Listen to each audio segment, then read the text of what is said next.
It's time to go.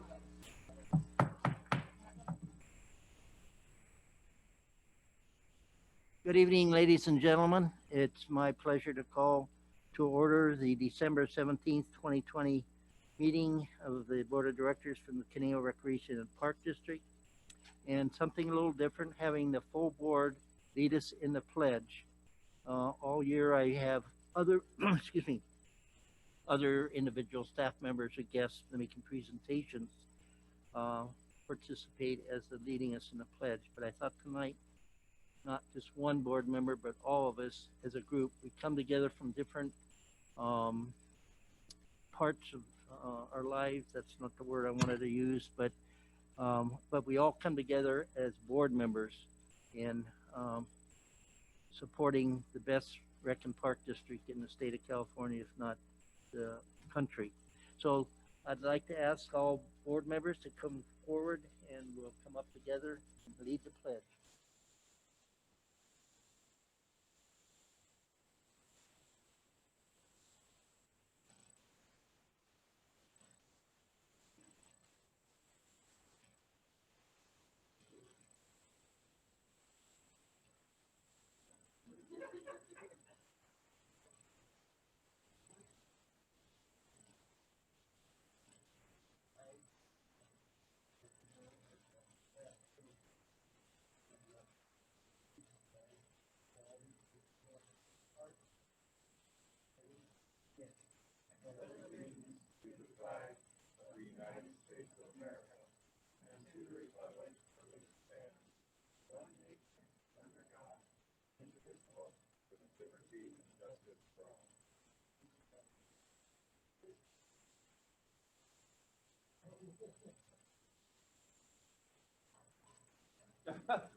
Oh, I meant to say we come from different walks of life.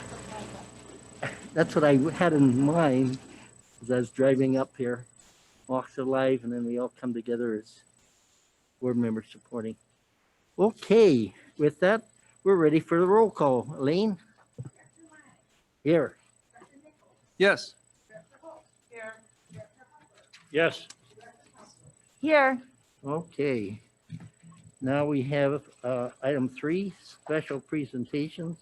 Looking forward to this challenging report of 2020 COVID-19. Chair Lang, if I may, I think just for purposes of good order, if I might take the first special presentation second and take care of the business at hand of the administration of the oath of office for our newly elected, not newly elected, our re-elected board members. So if I could have Chair Lang and Director Huffer come on forward.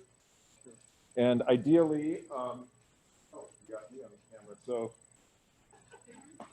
we don't have the technology that a lot of agencies might have, but we do have the ability for you guys to stand here so that you're right here. And yeah, you know, I think, yeah, so they should be on the board members, not me. Perfect. Oh, perfect. Yeah. So just so you know, Director Lang and Chuck Huffer participated in the election process for the Board of Directors for the Caneo Recreation and Park District this past November. I will give a general number on the vote tally, and George, you had 48,542. Chuck, you had 43,942. Yes, I believe Chuck, you now owe George a lunch or something like that. I think I heard a bet or something like that. But in all seriousness, congratulations to both of you on being reelected. And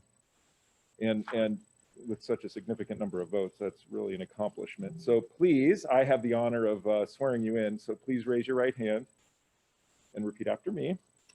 I do solemnly swear that I will support and defend the Constitution of the United States and the Constitution of the State of California against all enemies, foreign and domestic. That I will bear true faith and allegiance to the Constitution of the United States and the Constitution of the State of California. That I take this obligation freely without any mental reservation or purpose of evasion. And that I will well and faithfully discharge the duties upon which I am about to enter.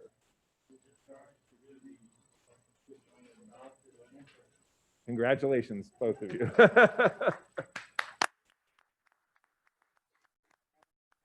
And I have some fancy paperwork for you guys to sign.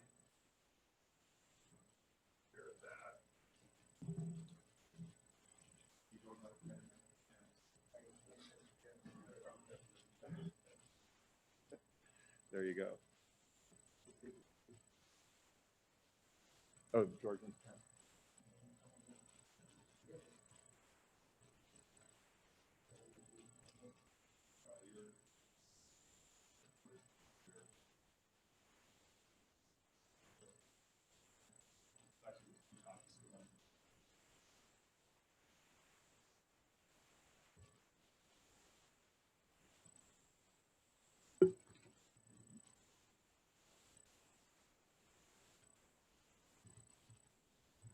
Okay, and you can leave them there. I'll pick them up. Just leave it there. Yeah, I'll pick it up. Yeah, I'll leave it there because I have to sign, and I'll pick it up and get it to you.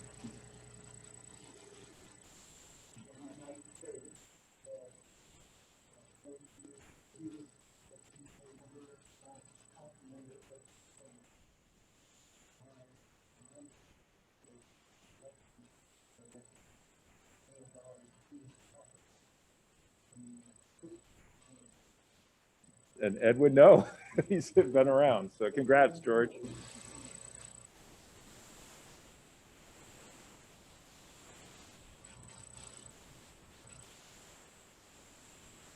So Director Lang, or Chair Lang, if I may, I'm ready to do the year in review. All right, please do. So every year we have the opportunity to do something we call the year in review. And do I have the ability to just grab that sucker and, oh, I do it with this fancy thing. Okay. Let's see here. Right, this is the forward. Got it. I actually am going to speak a very brief amount of time before we get into the PowerPoint, but I just do want to kind of start off with things that aren't going to really show up in the PowerPoint. And the PowerPoint's really just a slideshow because I'm sort of old school, and I remember the old Kodak, carousel with the photos, and you would just kind of look at them, especially around this time of year, the old family photos. So we're just going to go through some slides featuring some of the things that happened at CRPD over the year, but I do want to kind of say a few things first. During this past year, no doubt with COVID, we've had some unprecedented challenges, but there were also some really neat things that happened. Some of those challenges is that the Canal Rec and Park Districts had about $1.2 million in extra COVID-related expenses that hit us this year that we really didn't have budgeted or planned for. And we've been short about $2 million in revenues that we weren't able to generate because of programming that couldn't occur, or field rentals or picnic rentals that couldn't happen. Rochelle at the rec side's done an incredible job of kind of balancing that lack of revenue because of all the canceled programming, but that has meant that 150 of our part-time staff at approximately have not gotten hours that they were used to, and have filed essentially for unemployment. But the board during the course of this year did do some, pretty, I had to be reminded of some of the things we accomplished. Forgot we updated our ordinance manual to make sure that it was clear there was no smoking in any of the parks. That was something that we did this year. We adopted an integrated pest management policy. We began the process of looking at a revenue measure and a survey to try to see whether the voters understood what CRPD was and what our revenue needs were and what park amenities they might appreciate more than others and services. We updated agreements with the school district, park leases, facility sharing agreements, and then tonight you'll see the pool agreements. We did an in-depth study session on the parks master plan and our parks per population ratios, what Quimby fees are and how we collect them, and discuss the potential need for parkland acquisition in light of the likelihood that new housing will be added into the community. We also awarded bids for 3 new playgrounds, Glenwood, Wildwood, and Peppertree neighborhood parks and Peppertree Playfield. And we participated with the city in the General Plan Advisory Committee's work on the park and open space section of that important work that the city's doing. But, the CRPD parks have remained open this entire time, this whole year. We never closed. We were essential to the community by making our facilities available when all of the leadership was telling people you can't really be inside, you need to get outside, get your exercise outside, take a walk, socially distance outside. So outside ended up being a lot of our parks. Our trails we mostly kept open. We did have a spell in there where they all were closed for a little bit, and then if you remember, we just closed Wildwood for a little bit during that time. The rec facilities have had their closures and openings and closures. For the most part, the community centers have remained closed to what the general public may think of as closed because they're not open for drop-in. But there has been actually a lot of activity happening inside our buildings for registered kind of reservation type use for a day camp or childcare. Some classes have actually been allowed. And then we've actually created a whole new series of classes online and socially distant. But I do want to compliment the board and especially the staff out in the field because they have been there this whole year, keeping the community parks open and keeping us doing all the things that we have been able to do. Few things, and then we'll get into the slides. Just to tick off some of those things, we've with all of the changing rules, we've had to inform and educate the public about the changing health orders, and we've done that by social media, by newspaper ads, and then signs. And when you realize we have 60 facilities and all the different trailheads, the Casca trailheads, we've literally made thousands of signs and had them distributed over the past 9 months. We've had our buildings open for blood drives. We've had COVID drive-through testing locations on park property. We've had our property used for food distribution by Food Share, by Senior Nutrition, by Safe Passage. We've had porta potties or permanent restrooms open when the community needed them. Some of the early closures required public, facilities, and including restrooms, to open, only to realize there is a vast network of people that rely on public restrooms to be open, like your FedEx and UPS drivers and all of your utility workers and all sorts of construction workers and all sorts of people that, actually are going about doing essential work out there. We found out that they're relying on us too to keep things going. And then during the hottest days of the summer, we had our buildings open for cooling centers. So, just going through some of the fun photos. We always do this year in review sometime during December. So I'd use this slide to just remember, after we had our last year in review, we actually still had some nice holiday parties. Remember back in the day when people would get together without a mask on, and then New Year's hit. 2020 was going to be a great year. New year, we had our polar bear plunge, and we, used the CLU pool and got in the water. And then right away, Chuck gets some award for being, the BCSDA's board member of the year. forgot that happened pre-COVID, you know, thinking back. There's Chuck with his award. And then you open the Acorn in February or something and find out that Tom Hare got named by the Acorn as one of the top 10 people who make a difference in our valley. And one of the things I thought it was really nice to read was all the things he does on top of being a you know, great administrator here for CRPD. He's doing stuff like charity karaoke and working as Santa and helping out by being a really bad actor and sort of play Caneo fundraising events. So he's, you know, goes above and beyond. I thought that was really cool that the Acorn featured Tom. And speaking of the parks, this year we did start in earnest the process of getting public input on the Caneo Community Center. It's our oldest community center building. It is got some structural issues that have to be addressed. And in looking at that, the process of what does the community really want at that site evolved to the point where we're really looking at, and the board later in the year did approve concepts to move forward with a whole new building, which is really exciting.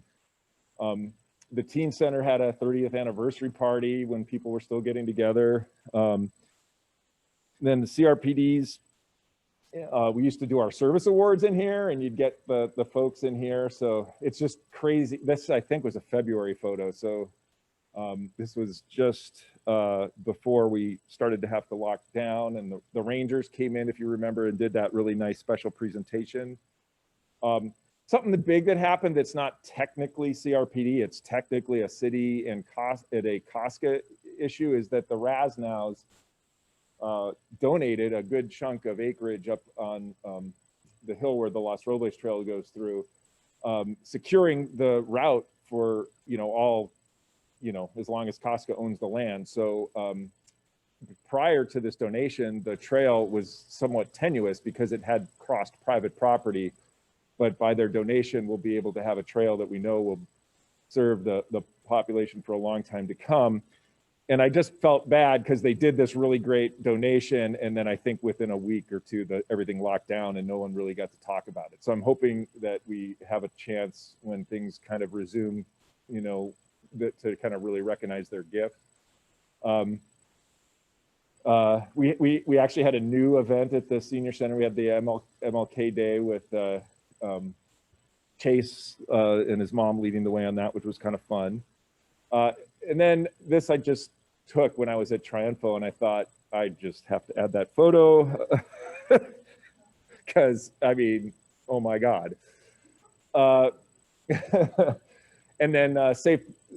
This was actually when I saw the dogs, it was this day. It was at Triunfo, and it was a safe passage field trip. So that was a lot of fun. It's funny, I don't have any of the kids. The adults were having all the fun that day, I think, with all the critters.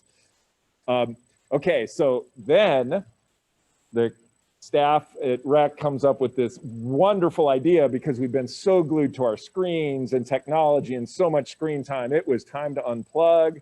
It was March something that March 13th. We announced to the world that it was time to unplug, drop your cell phones, get out in the open space, enjoy life without, you know, having to look through a screen. And then the board was on board, and we were gonna really, you know, get rid of all these, like, you know, screen FaceTime stuff and move on. And then, so then within days of Unplug, we were telling everyone to plug back in because we're gonna have to do virtual Rec and Zoom meetings, et cetera, et cetera.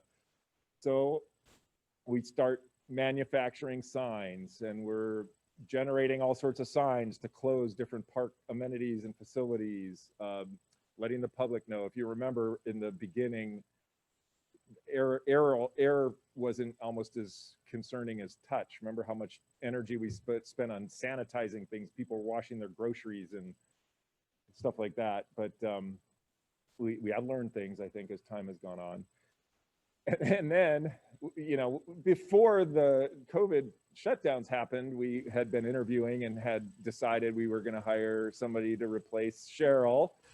And we picked a start date, which I think was like March 19th or something. It was like the day that everything shut down. So I in part blame Melissa on all of this. So when Melissa got here, all of a sudden everything stops. So welcome, Melissa.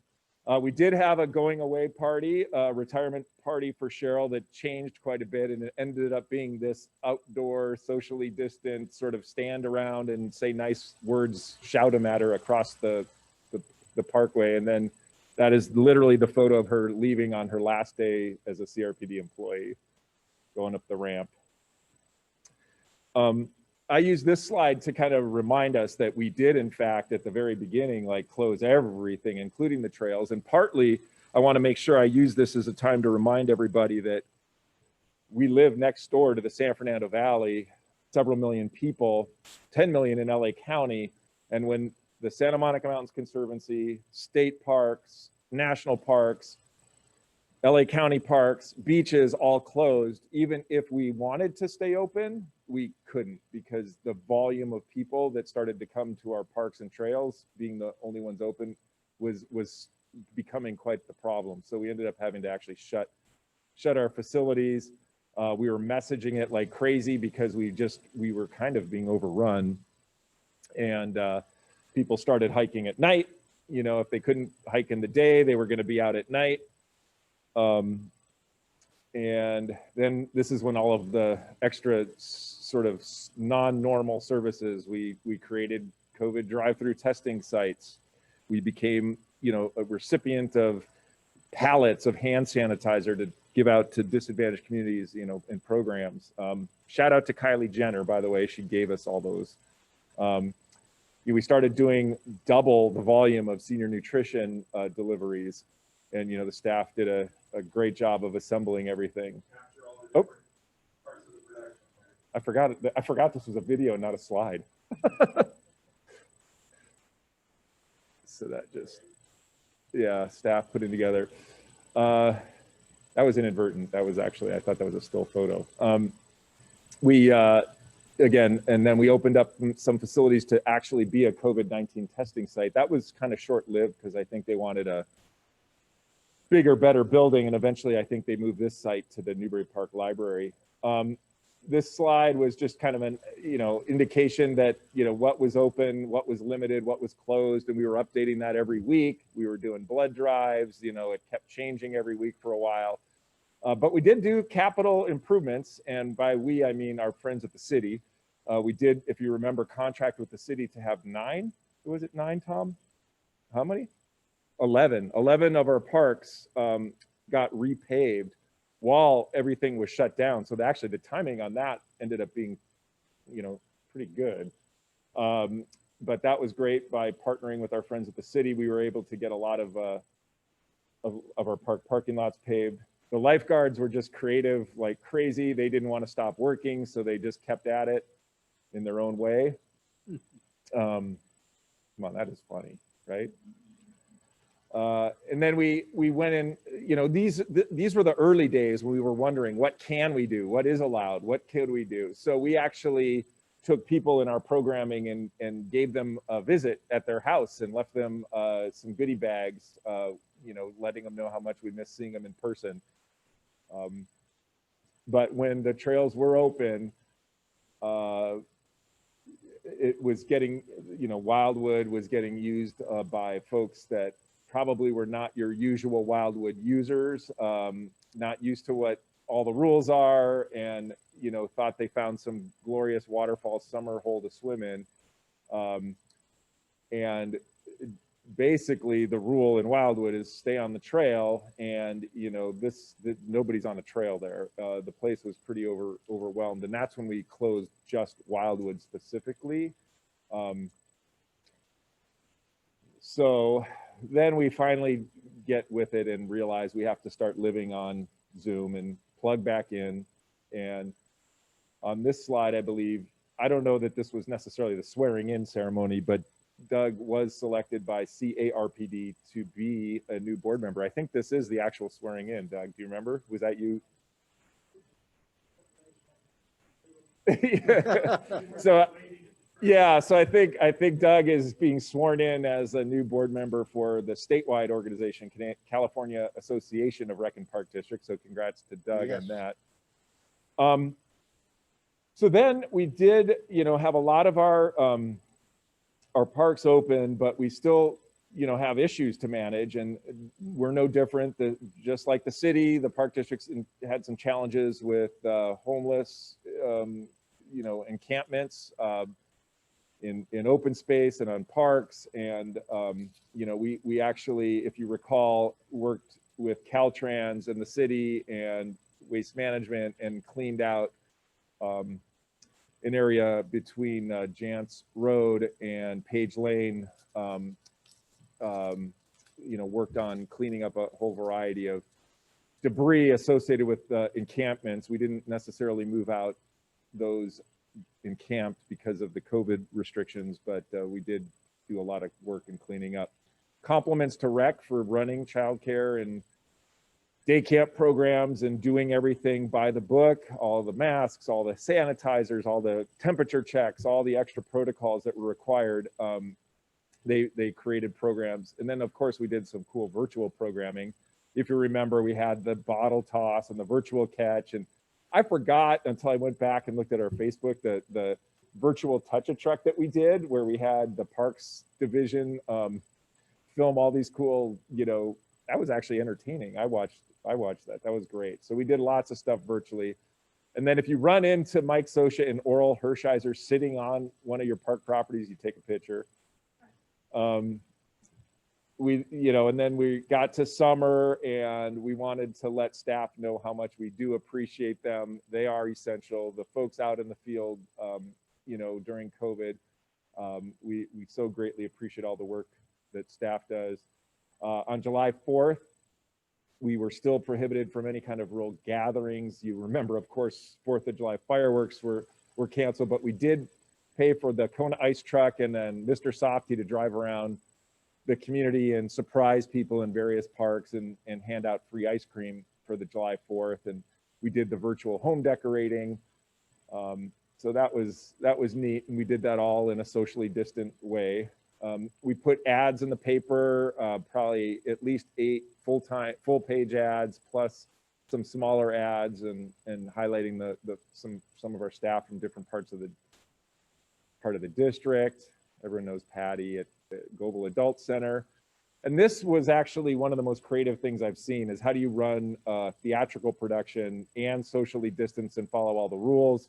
And our own Scott Buchanan figured it out. Those guys are in the creative field for a reason. So this is here at Hillcrest Center, where they're kind of performing in a box, and then it all ties once you get to, they film it in a box, it all ties together, and then you watch it on a screen from your car in the park, and that's how you were able to do it consistent with the COVID guidelines. So there you go. So this is a theatrical production compliant with all the COVID restrictions, occurring at Hillcrest, being viewed at Canal Creek South. Pirates of Penzance. So hats off to the theater folks. And then, if COVID wasn't enough, the volume of use created a problem when we had so many inexperienced hikers using the trails all at once. So we actually closed this period during the summer, some really hot days when our the Ventura County Fire District and I think National Parks together had so many rescues occurring. They actually wanted us to close because they could no longer provide service anywhere. And so anybody that had another problem, there wasn't anybody that was going to be there for them. So it was straining all the resources. So we did close for those hot days. And you do remember we had all the air quality issues with the fire. So here was a concert in the park concert in the car, not in the park. This was our partnership with the Oaks. I think Kyle from the Acorn and or Chair Lang are up there on the stage, but we did what we could do, and it was creative. We did get one in there. We worked with the Chamber of Commerce and some local restaurants to try to establish, restaurants using parks as their sort of outdoor serving space for those restaurants that didn't really have a way to serve. And then I know Kiwanis gave us an award in Safe Passage for all the work we'd been doing with the kids. And there's, I think, Rochelle getting that award on behalf of the agency. And then, outdoor activities were still allowed and encouraged. And so it just so happens that right during the summer, the SOPWE, the Corba, the Concerned Off-Road Bike Association, the SOPWE group, finished the advanced and expert lines of the bike park. So that is now what you can go out and do for fun. We ran some cooling centers in the hottest part of the summer. And then we, turned things from, what we're used to as haunted trails into, I forgot what we actually called it, but obviously haunted trails in your car, essentially, trying to do the trick-or-treating, trick or trunk, or I don't know, you guys tell me, what do we call it? We get it, you get it. And then, the unwelcome anniversary, the reminder that we have the healing garden for a reason. And this year, November came and it was during COVID. And so there was some quiet social distance opportunities to get together. So the idea was to really spread 12 acts of kindness when we couldn't gather really as a community like we wanted. We really worked with the city. The city spearheaded a great campaign for 12 acts of kindness. And it was a nice partnership between the county of Ventura, DA's office, sheriff's department, city of TO, supervisor's office, and park district. And I think we did about as good as we could do given the circumstances. And then as Thanksgiving rolled around, we did do the giving tree, and which I thought was a really, really cool thing. And maybe that's one of those new traditions that'll keep going. This was just kind of a reminder that we're in this bizarre Zoom board meeting mode. But as we get to the holidays, we're not going to be deterred. We're still going to have our holidays. So, all the cool stuff that we have been doing, we're just trying to do it now virtually, COVID compliant. We're going to hear from Rochelle about the trail. Now, I don't think we're a kid show yet, but this is Santa kind of working out the details of how Santa's going to do his job in the theater room. So just don't want to give any kid, bum them out there. And then since I was on that retirement party call with I think most of the people in this room, I thought I couldn't close out without reminding us that we have some really good people. Because we have 100 employees, there's always going to be somebody retiring. And this year it happens to be Pete Martinez. And boy, I think people got it just right. He's one of those CRPD guys with emotional intelligence, a huge heart, affected so many people, and it really showed. And so even though we couldn't probably be in this room and have a great party for him, we were able to do something pretty neat on Zoom and say farewell to Pete. So with that, I'm going to leave you with a photo I took of a milkweed just recently because I thought it was a good photo, and say thanks to the board and to staff. We've completed another year, one of the tougher ones, but we press on. So thank you. Thank you, Jim.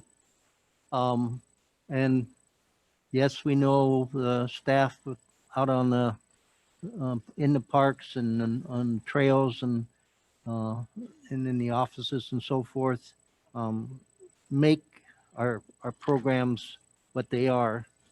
And there's been some innovation, and you just mentioned that one particular one, giving tree, something that might, after this COVID can be repeated and so forth.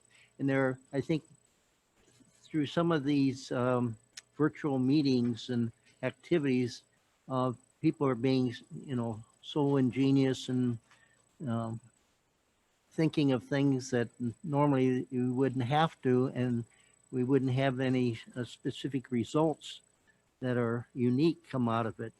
And there are many of them. I'm sure Rochelle and her staff will say, hey, we can do this even after COVID. There's some things that I think will transfer to regular times. And something coming to mind is this weekend is the drive-through winter rocking in the park. And, that's something I think that can, possibly, depending on a lot of things, but I think could possibly take place after COVID. Any other board members like to? Yes, Director Nichols. Thank you, Mr. Chair. I just wanted to share that yesterday during the holiday party, I talked with a few staff members about, the year and how things had transpired and expressing my appreciation for their extra efforts. And I made a comment, I think it was, I don't know, Scott Buchanan perhaps, about seeing some of the posts and things as I drove into the park getting prepared for this weekend. And a couple others about how creative they've been through this process. I just was reading through this and seeing some of the pictures that we just saw there. And kind of they were expressing that, the challenges of kind of creating these programs, how it's never been done before. And so they're just trying to do that.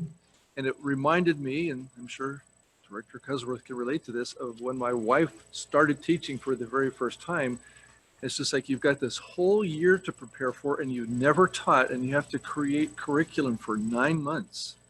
And you don't have anything to go back to, like, well, what did I do last year? And or what did so-and-so do last year, to kind of go through this process where in the normal routine, you just say, well, what did we do last year? Okay, well, maybe we want to improve it a little bit or tweak it so that, or if you lose staff and then someone else comes in with a new idea. But when you have a blank slate and you have it for months on end, you're continually having to create and then recreate after you created once. So again, I just want to express my real appreciation for the stick-to-itiveness of the recreation team. And I know that it doesn't stop there, it goes throughout the whole district, but they're kind of the ones that kind of push the envelope a little bit in some of this to make all this happen. And yeah, you weren't reaching the crowds that maybe you'd love to, but I think it just goes to, again, show the capabilities that are there when people are pressed to the wall. Say, well, okay, we just have to tap into those creative juices like we never have before. And it's just amazing as to, kind of who comes up with these ideas and how they actually make them happen. And so I'm just really impressed with how that has unfolded. Yeah, it's a year we want to forget, but at the same time I can look back and go, wow, they were really creative. They did some awesome things. So again, just want to thank the general manager for that reminder, that review of what we just had, and to our staff for making it happen. I mean, it's more than making lemons out of lemonade. It's making lemonade out of nothing, and how do you do that? So thank you for all that effort. Thank you, Thank you, Director Mr. Nichols. Director Holt. Well, I was going to say this later on, but I just want to congratulate everybody who worked yesterday. That party, the creation of it to the fulfillment of it was so great. I know, what it was. It was really special, and even with our masks on, people came up and talked, and recognized us, and I mean, it was just fantastic. And so thank you very much. I think we should always do this. And I just want to, I'm just going to throw this in. I got the what do you call it? Tickets. The scratchers, right? So I won $20. I cashed it in today, and I am going to donate that to Play Caneo. So I'm going to give that 20 to him right now. Yeah, it's not a check. Thank you, Director Holt. Where is Director it? Cusworth. Where is my $20 bill here? Well, I'm going to add a little addendum to what Director Nichols said, and I think his wife would agree. It's not so much being a teacher for the first year. It's being a teacher for 20 years and then told you have to do it on a computer. And you're say what? Well, I don't even know how to use the program. I don't even know what to do. And then slow you learn, and it works. Not as well, but it works. And so I'm continually amazed at what the staff does. And then to add on to Sue, I don't usually get to go to many parties, but now that I teach online and I don't have to teach as many hours, I could go. And it was really delightful. I mean, the idea of the food trucks and sitting there, and it was a nice day. It was nice to see a lot of the staff, and I was able to talk to some people I didn't know, and being able for me to meet some of the staff was really nice that I don't always see. So I think it's been a great year. It's been a hard year. I mean, but we've had hard years ever since I've been here. So it seems So like you're the there's one to blame. continual challenges in the couple years that I've been here. But yes, it really makes me proud to be part of the organization with all of the ingenuity that's going on. And let's hope that we can go back to the way it used to be. But as I think Director Lang has said, there's probably things that we have learned from this that we can continue on with. So there's, good that can be had. So thank you. Thank you, Director Cusworth. Director Huffer. I'm always impressed, and I'm always interested to have this year in the review, because just, I mean, it's only a year, but so much has changed over the past year, and to review some of the things, as the other directors have said, the adaptability of everybody here in the district, from general manager, administrators, through all the departments, it's just been absolutely unbelievable, really.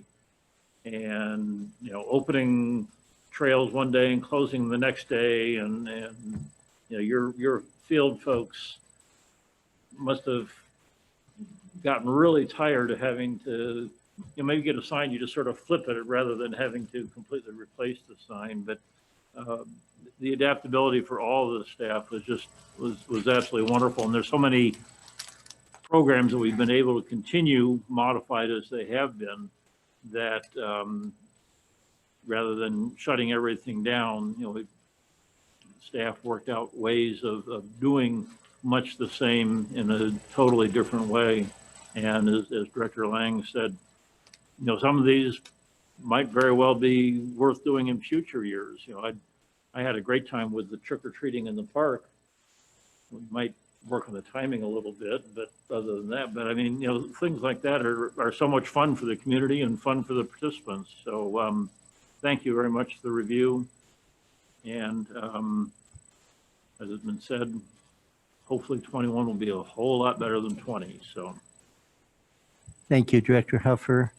And one of the things I meant to say earlier, our general manager kind of sets the tone, and he allows our staff to be creative, to think outside the box, as you always say. But so Jim, congratulations to you and your staff, and also who probably doesn't get as much recognition of doing unique things or different things, and we complimented is Melissa in your financial management and making sure that our departments can continue to operate and moving funds around, et cetera, et cetera. So thank you for what you've done in not even a year yet. So to everybody, thanks. And again, good the year in review. All right, Mark, do we have any public? No public. So we're moving on to item 5, approval of the agenda, and entertain a motion at this time. Director Holt. I move approval of the agenda. Thank you. Thank you, Director Huffer. We have a motion, a second. Any comments or questions? All in favor, say aye. Aye. Aye. Opposed? Abstention, sharing none, that motion will pass. I hesitated for a moment because last meeting, Director Huffer was remote, and we have to have a roll call vote, and that's not the case tonight, so. Thank you. Now we're going to item 6A and 6B. I'd entertain a motion. This is our consent calendar. I'll move Director Huffer? approval of consent calendar items A and B. Thank you. Have a second? Director Cussworth, I'll second that motion. thank you very much. We have a Mr. motion and a Chair? second? Yes, I just had a couple of quick questions on the warrants, if I may. you sure may. On item, well, I don't know if it makes a difference. Item number 164554 has Arrowhead screen printing. What page is that? This would be on page 25, pages 4 of 8 of the warrants. It says Play Caneo t-shirts for Giving Tuesday. I just was wanting to know if how the, I guess the books are carried for Play Caneo. Is this a Play Caneo expense or is this a Park District expense? I'm not quite sure how that works. So that is currently our expense that we wanted to buy the t-shirts and we're using it as part fundraiser for Play Conejo. So that's where we are right now. It will go to the Play Conejo board next time we meet, and that's something they may decide to pick up the cost for. Okay, so Mhm. I guess my kind of broader question is, how are the books carried for Play Caneo? Is it a district responsibility or is that a separate entity? that They have manages their it? own books. Okay, And Cheryl well, Lawanda is the treasurer for Play Conejo. And she Gotcha, keeps all okay. their books separately. So any donations that go to Play Conejo get into the Play Conejo. Jody helps manage it a little bit. Okay, We do run it in our website, but their dollars are their okay, dollars. that's really what I was trying to, Yeah. okay, gotcha. Okay, Nonprofit. correct. And then on page, it's got a hole punch in it, I can't see, page 7 of 8, I guess it's page number 28. There's a refund of park dedication Quimby fee to WEI of 1805. I'm just questioning how that comes to be that once the Quimby fees are paid, that does the project stop and they decide to change their mind? Have to Yeah. get So, reimbursed? yeah. Yeah, they just changed their mind. Okay, so It's that's, simple as that. And generally, I mean, I would think, 99 times out of 100, because I think it was like a 1 or 2 homes. yes, Generally, you come in and if you say, here you go, I mean, you're building like next week. exactly, that's what I'm. And that's it what I'm was kind of thinking. weird that when the person says, oh, I think it was like 3 years. And then they said, I'm not going to do this. And they came back, we said, sure, Okay. here you go. Okay, yeah, And, 'cause and then they kind of run a little bit of a risk if they do it again, because Might be higher. they'll probably be higher. yes, coming okay. back. But Yeah, that's what caught my attention Yeah. because knowing how that works, the Quimby fee is like the last thing Right. that you pay. And Right. It's very rare that we Okay. refund Quimby fees. Gotcha. Okay, that was it. Thank you, Mr. Chair. If I could just Yes, add to Director that. Hopper. I had asked the same question of Melissa, and the additional explanation of that, I guess, if you will, is the fact that it was a husband and wife. The husband died, the wife didn't want to continue the project, so. Interesting. All right. Thank you for that explanation. You're welcome, and thank you for asking those questions. All right, we have a motion and a second to approve the consent calendar A and B. Any more comments and questions? If not, all in favor, say aye. Aye. Opposed, abstention, sharing none. That passes. We're going on to item 7, deferred matters, and we have none this evening. We're going on to item 8, items for discussion. And we're doing our, I was going to say monthly, it's more than monthly, our CRPD update regarding COVID-19. Mr. General Manager. Thank you, Chair Lang, members of the board. Really quick, as a reminder, we were in purple. Then on December 15th, the state issued its like stay-at-home order, which was sort of purple plus. The playgrounds were closed for 1 day, then they were reopened, but all that back history aside, the current, this might as well just go right to what the most up-to-date current thing is. So this is live off the county's website. So when they combined Southern California, Ventura County, into all of Southern California, the ICU bed capacity became the main sort of trigger thing. So the way they're reporting it now is there is no ICU bed capacity in but obviously when you look at it, it says 4.3 capacity in Ventura County. So I don't know how that can be. Theoretically, the 0.0 should be some tiny fraction of whatever might be available in Ventura County, but I'm not just telling you what's on their website. So that's what's going on right now. What is going on with CRPD staff is that we have had 2 positives this week. Altogether, we have currently 3 current positives. That with those 2, that the total of 3 current positives, 8 in total since March. We have 1 recovered and returning to work from the last time I reported. And we have 3 quarantining because of close contacts exposure, potential close contact exposure. So that's kind of where we're at. Nothing in terms of public facilities or amenities has really changed for us since we last met. So what can be open is open, and what is required to be shut down is shut down. No new rules directing our operations in the last couple weeks. So that's where we're at. Okay, are there any questions? Yes, Director Nichols. Yes, thank you, Mr. Chair. Same question as I had last report. Are these 2 positive tests or 2 positive cases? Okay, and is there a difference? I'm sorry?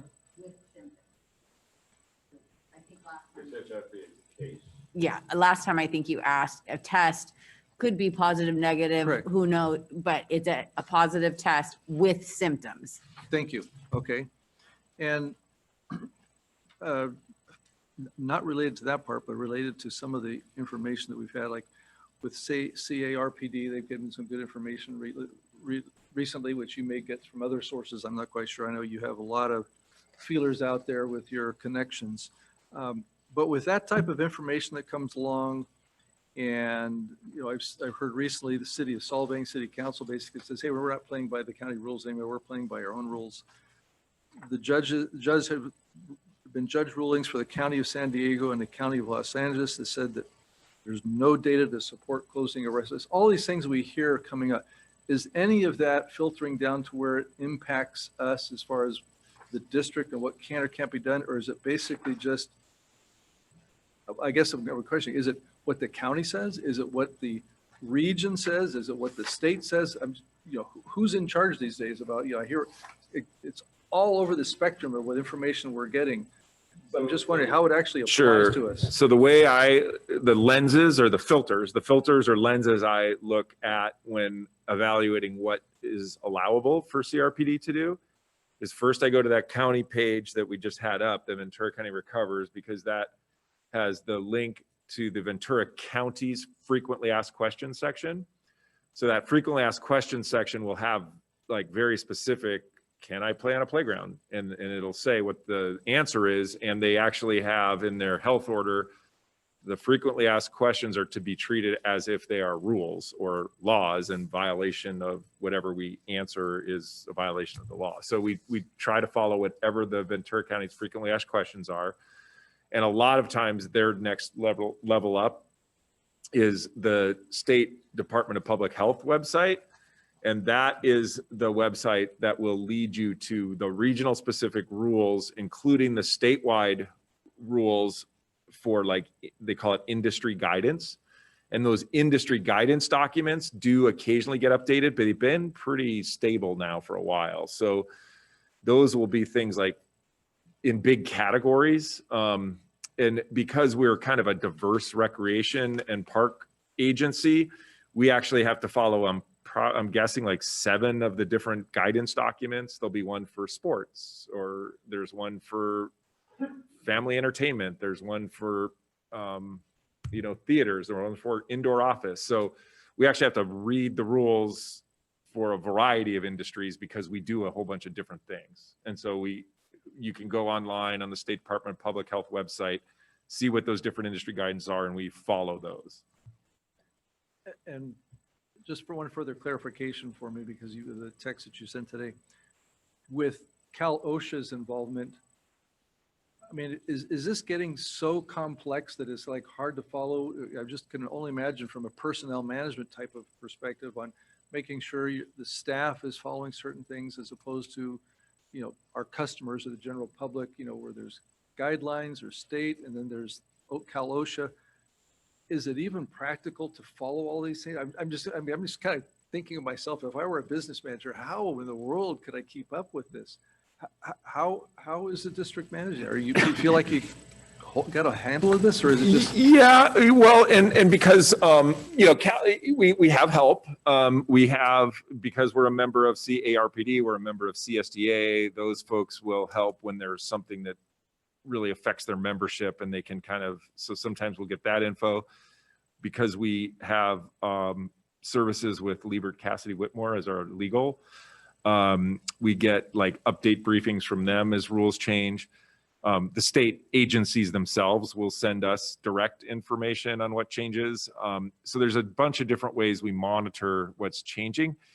It really kind of, though, boils down to some pretty basic, simple things. Like the point is, try to stay apart. If you're indoors, wear a mask. If, social distance, wash your hands. And then if you have any symptoms, and I hesitate to list them all, I think there's like 15 to 17 specific symptoms that, I would say if you're not feeling well, you're probably hitting one of their symptoms, which, then we ask everybody to stay home. And because of the federal, legislation that's passed, it's, people should be able and willing to stay home and not feel like they have to come in sick, because there's special sick leave available for people that need to stay home. So, I think, if you fall back on common sense, it's that social distancing, wash your hands, wear a mask inside, that kind of stuff. Okay. Yeah, like I said, I appreciate that, because it just seems like it's so burdensome that how could you ever imagine that you're doing everything just right? And I guess, like you said, it comes down just being smart. Yes, it does come down to that. And then, the areas where you get into more sophisticated rules is how many people can you have in a day camp, and how, what's the ratio to counselor, and what are all the protocols that you have to take with the kids. So that's when it starts getting a little dicier. Those industry guidance documents can get into the weeds. And I will tell you, I don't know all of those weeds, but the different areas definitely spend some energy looking at what those are. Thank you. I just know it's been a challenge, and it's not stopping. So thank you for the continued updates. Thank you, Mr. Chair. You're welcome. Thank you, Director Nichols. Okay, thank you for that report again. Going on to, I'm sorry. Yes, Director Cutsworth. Can we go back to that slide? Because I can't read it all from here, and I found it was really quite interesting. So the ones that have the 75% and the, I guess it's 66.6, where are those located? What counties or what part of California? Is that the same thing, or is this just Ventura County? No, this is just Ventura County, and there's different metrics that's being measured there. So if it's a purple color, that means we're in the purple tier. Like, in other words, it's a bad number. I can't, unfortunately, from here read it. So I don't know, maybe Rochelle, you can read the different boxes. Yeah, so what's this? Looks like it says original county monitoring measures, and this says it's Southern California stay-at-home order effective. So the numbers will be like, so they're measuring different things. So ICU bed capacity, I know, is on the far right side. Now that's just for Ventura County? No, purple, that's Ventura County, but above that is Southern California. So I'm thinking on that one, it may be that some hospitals have negative space, right? And so our 4.3% is kind of making up for their negative, maybe? No idea. No idea how that can be. But all righty. So then what's the next one? I'm sorry, I'm kind of fascinated by your thing here and I can't read it. So change in a 3-day average, COVID hospitalized patients. The goal is supposed to be 10%, and we're at 32%. Okay, and that's for our county, and then the other one is for all of California? Southern. Just Southern California. Yeah, we're in that really big thing. And then what's the next one? This one here is percentage of ventilators currently available. Okay, So we're it looks- fine on ventilators. So it looks like we have plenty of ventilators. And so, but for all of Southern California, there's not quite so many. And then what's the 66? The 666, that's kind of a scary one, isn't it? 666? Okay, again, what does that mean? Average daily test per 1,000 over past 7 days. And The so, goal is 150. oh, so we're way beyond. We're doing good. We're doing on a that. lot of testing. Okay. All right, thank you. I just saw the numbers, but I didn't know Yeah. what they meant, so. Yeah, yeah, and so, and just as a reminder, Ventura County Recovers, they update this daily. That's like every day that looks different. So it's, except for weekends, I think it's updated Monday through Friday. So, yeah, it's just, it's just a matter of like adding that to one of your like links, you know, you click on once a day and it's like, okay, here's the numbers today, so. But are the outdoor restaurants, is that geared completely, that's, everything's being geared to the hospital, the emergency room availability, correct? Right now, the stay-at-home orders that went into effect on December 5th, that was, so we were living in purple world, like, you Right. know, and trying to get down to red, and some stuff actually got down into red, and we were actually starting to count the weeks until we were going to be in red. The clock had started. So we were like prepared to go in from purple to red. We were getting better. And then that's when the numbers started to change. And then they added on December 5th, a whole new metric, which was, we're going to look at regional ICU bed capacity instead of just your one county. The reasons for that, I don't know. You can surmise, but I think It's they think, Newsom. That's who it well, is. you think that if LA gets so overwhelmed, they are going to take their patients to Ventura and to Orange and to, Right. you know, San Bernardino and to Riverside. If they're that overrun, their people are Yeah, going to they'll be move them. sent out. So I think that's why they did the regions. So I think Ventura County would say we had been doing pretty darn good, but when we got into the whole region, our ICU bed capacity got diluted with everyone else's, or included with everyone else's, which LA. put us underneath the trigger. But the top numbers are all purple, and those are Ventura County's numbers. So we're back Yeah. into the purple no matter what. Yeah. No, I was just wondering what all of those numbers meant. So thank you. Thank you, Fitzgerald. Any other comments or questions of the general manager? Okay, we're going on to item 9, new items, 9A, selection of chair and selection of vice chair. At this time, well, first of all, Mr. General Manager, you can talk about the material and the history that you've included in the staff board report. So every year we have this meeting where we have the board consider and choose a chair and vice chair for the upcoming year. The reason for such a lengthy attachment is because we like history here at the district, and we want you guys to see what the history has been, because of course there is no, the 3 votes, you choose whoever you want to do whatever you want. So, but there is a history and a legacy and a tradition of, you know, the vice chair becoming chair, that kind of thing. So that is why we attach it, is just so that you can see the strong history and pattern of how the district has handled this transition period.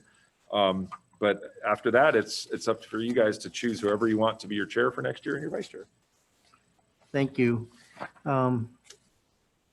Jim, and also, you know, you look at the names of the many people who have been before us, and some of you probably haven't been around long enough to recognize those names and know what they have meant to our community and the work that they have put into making our community what it is, including CRPD. So it is a document that, you know, take a minute to look at.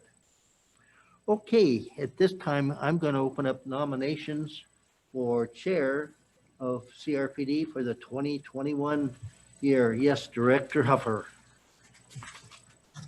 sort of following along with tradition, and I think a person who is well prepared and well deserving, I would like to nominate Director Nichols as chair for the coming year.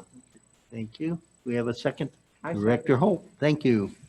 Are there any other nominations for chair of the CRPD 2021 year?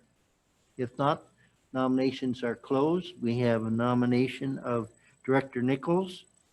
Well, we're going to ask for a vote at this time. All in favor of selecting Director Doug Nichols as our chair of CRPD, say aye. Aye. Opposed? Abstentions? Hearing none. That motion passes. And congratulations, Doug. Well, thank We're you. looking forward to a great year. And as Director Huffer mentioned, we're going to be in good hands and we appreciate it. So I'm going to pass this over to you. Might I invite you, Chair Lang, to join me up at the podium as I hand this off?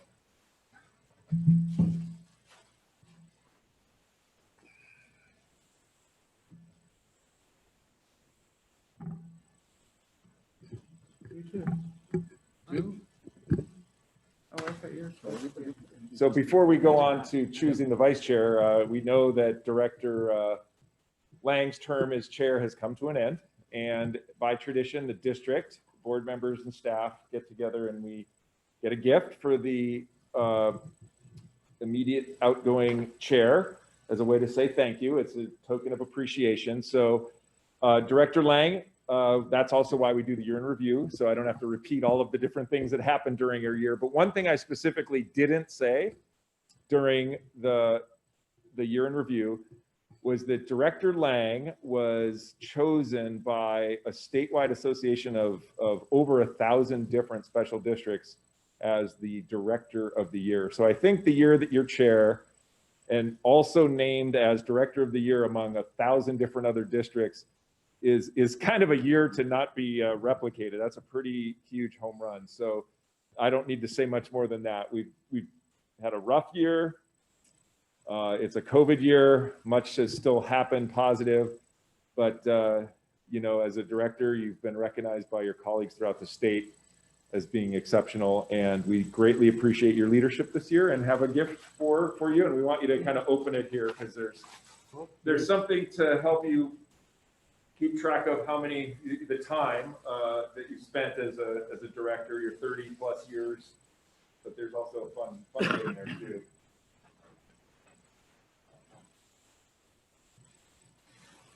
Did Elaine wrap this? Yeah. Thank you, Elaine.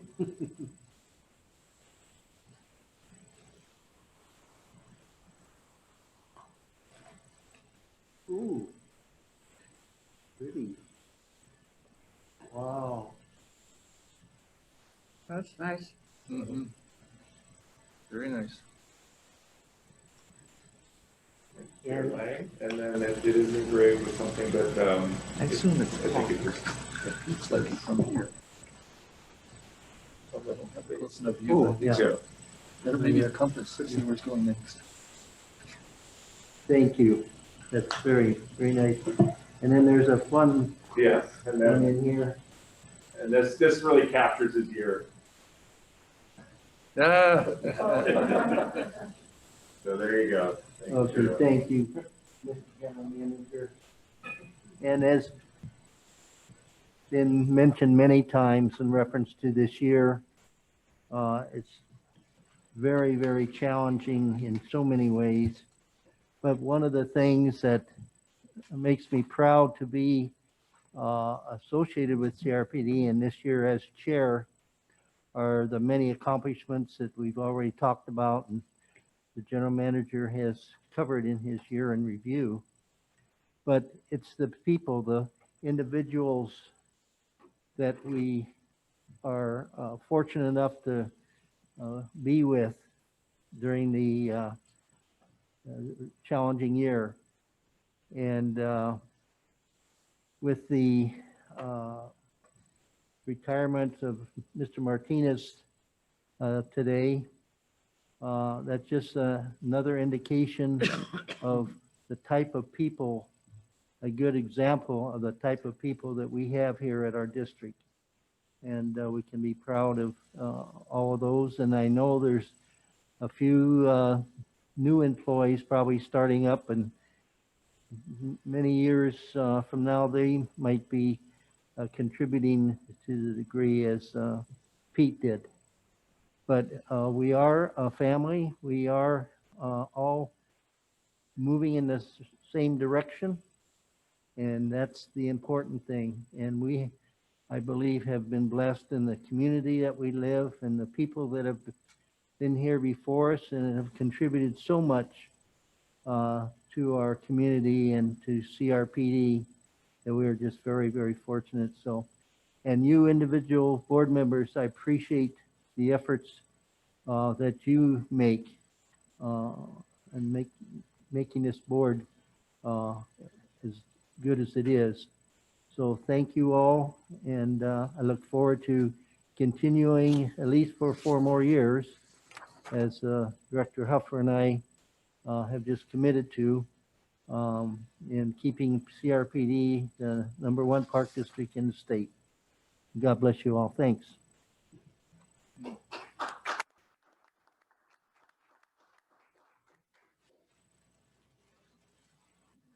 While he's preparing to sit down, I was going to say we maybe have a few comments to say. So are you paying attention to us here? Because we're going to be saying a few things. So Director Huffer, please go ahead.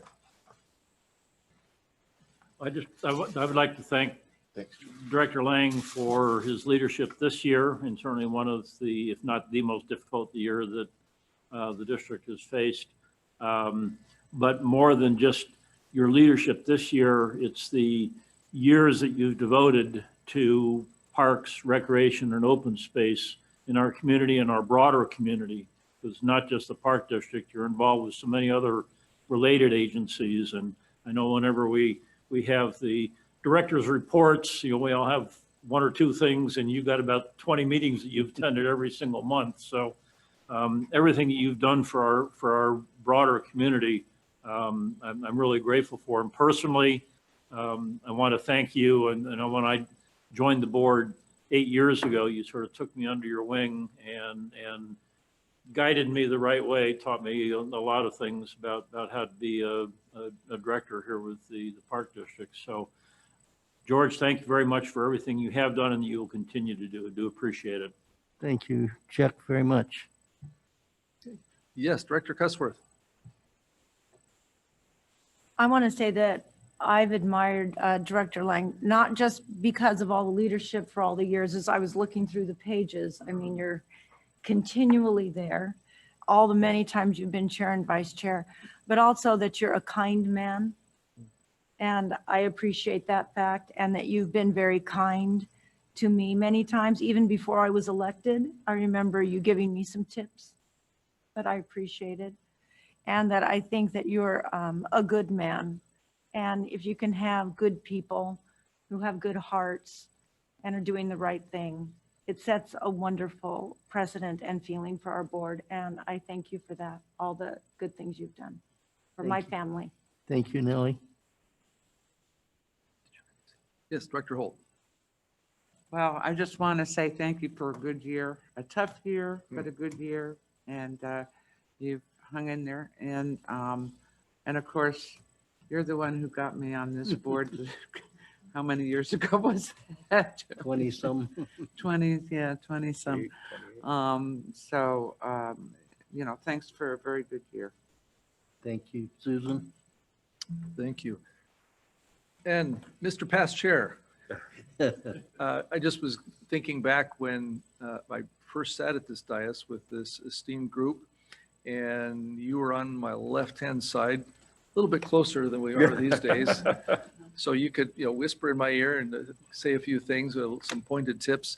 And I always appreciated your guidance as you were kind of making sure that I understood what was happening. Always being able to reach back and bring a little historical perspective, and just out of concern and wanting to make sure that I was in touch with what was going on. But I started to list a couple things that I was reminded of just with who you are. And I don't think it matters whether you're sitting at a dais, going to a committee meeting, or being with your grandkids or your family or out in the community. As Director Cussworth said, kind. You know, you just are the epitome of kindness, someone who's kind and always thinking of others. You have poise in all that you do, you know, and just always very gracious. And you're very passionate about what you do, and it shows in everything. And you always do it with decorum. Appreciate that. You're always recognizing of the right way to get things done. And you're always in touch with others and with events around you. And so I'm kind of keeping those close to me is guiding points. So I appreciate that. And thank you for your leadership over this last year. You're completing your 7th term as the chair of this group. Yeah. So you're setting a high bar for many of us to follow if we get that opportunity. But thank you for your direction and your leadership this last year. You're sure welcome, and thank you, Doug. And congrats. Yeah, oh, Chair. yes, and thank you. Thank you for Congrats to your, you. yes, thank you for your support and confidence. I hope to do 1/7 as well as our past chair. I'm not sure if there's some magical responsibilities to go with this, but maybe you can tell me about that later. All right, so I guess our next step is to go with the vice chair. So we have, again, our list, we have our historical perspective. So at this point, I'll take any nominations that we might have for our vice chair. Director Holt. I would nominate Nellie Cussworth for vice chair. Thank you. We have a nomination there. Yes, Director Hubbard. All right, we have a motion and a second. Do we have any other nominations? Okay, seeing none. I'd like to have a roll call vote for vice chair. All those in favor say aye. Aye. Any opposed? I'm glad to hear nothing from Director Cussworth, so I mean, she's supporting, if I meant as far as the opposition. So I heard that the affirmative, so thank you and congratulations on being vice chair. Any comments or either from yourself or others at this point? But anything to say? I guess I could say something. Again, I think I have big shoes to fill, and I'm hoping for this next year to be watching closely to Mr. Nichols, Director Nichols, and getting the idea of everything I should be doing. But I've been watching Director Holt and Director Huffer and Director Lang for this time, and I've have good people to follow. So thank you. If I do a good job as vice chair, I have all of you to congratulate for helping to teach me the job. So thank you very much. Thank you and congratulations. Okay, we are moving on to the next item, has to do with the Canoe Valley Unified School District agreements regarding the pools. Mr. General Manager, are you the one to introduce this for us? I am going to introduce Rochelle, who's going to actually do this item. So Thank you. Rochelle Callis. So thank you, Chair Nichols and members of the board. So what we have in front of you is a update on a lease agreement for CVUSD and Caneo Recreation and Park District. Basically in 1964 and then updated in 1967, we had an agreement with Oxnard Unified High School District of Ventura County in regards to the use and building of the Thousand Oaks Pool.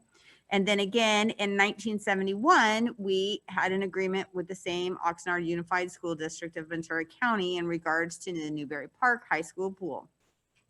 So in this last year, the Caneo Valley Unified School District and CRPD decided that it was time for us to kind of look at the agreements. They were obviously had Oxnard Unified High School on there, and Conejo now had the agreements as Caneo Unified School District.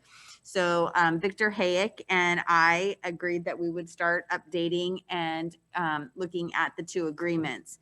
So the agreement with CRPD in those days was that we would pay 25% of all maintenance and capital projects over $1,000. And So there's a couple things that we tweaked a little bit, but not very much. Pretty much it kind of stands as is. But the changes that we did clarify is that if CVUSD terminates the agreement on either pool or both pools, that they would pay us any standing capital projects that have been amortized. So they would pay us whatever was left on the books for the last 10 years. That was not in the first agreement. So if we terminate either pool or both pools, that we would not collect any money from them at all. We would be walking away. So that was one of the changes. And then there was some clarification on the operation of the pools. So we just made it really clear. So if anybody follows after us, they would understand it. So we get 25% of the use of both pools, which normally is the summer months. It's 90 days in the summer from the time school gets out to the time before school comes back in. Occasionally there might be a day, something other than the summer, but that's the majority of our use. What we did clarify that wasn't in the last ones is during our time, it is solely our pool and we're responsible for it. They still do the maintenance and everything, but it's our lifeguards, it's us running it and all that good stuff. If the school district has a sanctioned event, that means it is run by one of their coaches, so like the water polo team or the swim team, and they are not charging the kids, then we have agreed upon, every March, we will agree upon a charge that we will charge the district and the district will pay us. So I think for this upcoming year, I want to say it's like $38 an hour that they're going to pay us if they use it for a sanctioned event. Other than that, all other events, they would be renting normally from us. So, then the other thing that changed was we clarified that the 25% that we will pay for maintenance, they're going to close their books at the end of June. They will figure out what the maintenance was for that past year. They will invoice us for the previous year, and we will pay them by August. The way we currently do it is we've got this like daily rate that we pay them during the summer, which ends up being the 25%. So instead of doing this whole accounting thing of how many days and here's what we owe you and then you pay us back, we're just trying to clean it up a little bit. So 25%, we pay them.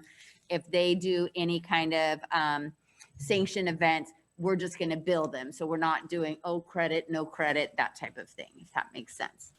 And then the last thing that was updated and a change is that the capital cost that we pay 25% of, instead of being $1,000, anything over $1,000, it is now anything over $50,000. So if they have a major project, such as the project that we did, that was a year ago now, year and a half ago, at Newberry Park, and we ended up paying 25% of a redo of their decking and their pool and all that good stuff. We paid over $500,000. So now that's on our amortized list, and we'll do CPI, all these initials that will be tallied every year. So if they were to terminate, then we'd know exactly how much they owed us, and it'll be kept separately for each pool in case one pool is canceled over or terminated over another. And then I did have, no matter how many times I have folks look at this and how many times we think it's finally got it correct, there are a couple of errors in it. So I want to just clarify that for the record.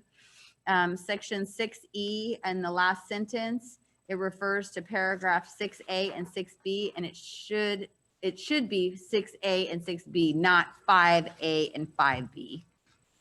And then in section 8, the last sentence should reference paragraph 8, not 7. And section 8D should reference paragraph 8, not 7. So I apologize for that. So we're numbering a couple of changes, so they reference the correct paragraphs. So with that, This is part of, does meet some of our strategic plan compliance as far as evaluating existing expenditures and seeking, making sure financial resources, improving efficiencies. It's also collaboration with other entities and enhancing relationships with either the city or the school district. So with that, I am asking or recommending that you approve the 2 agreements here with Conejo Valley Unified School District for the use of the pools or the partnerships with the pools for Thousand Oaks High School and Newberry Park High School, updating the lease agreements with both of them on their swimming pools. And with that, I'm available for questions. Thank you for the report and clarifications. Do we have some questions? I was going to move the recommendation. Oh, okay. Okay, I'll go around the table. Director Lang. Yes, and Mr. Hare and General Manager Friedel might have the answer. As you see, the original document was 1964. And I recall from Tex Ward being told that the Park District and the school district, and it's Oxnard Union School District,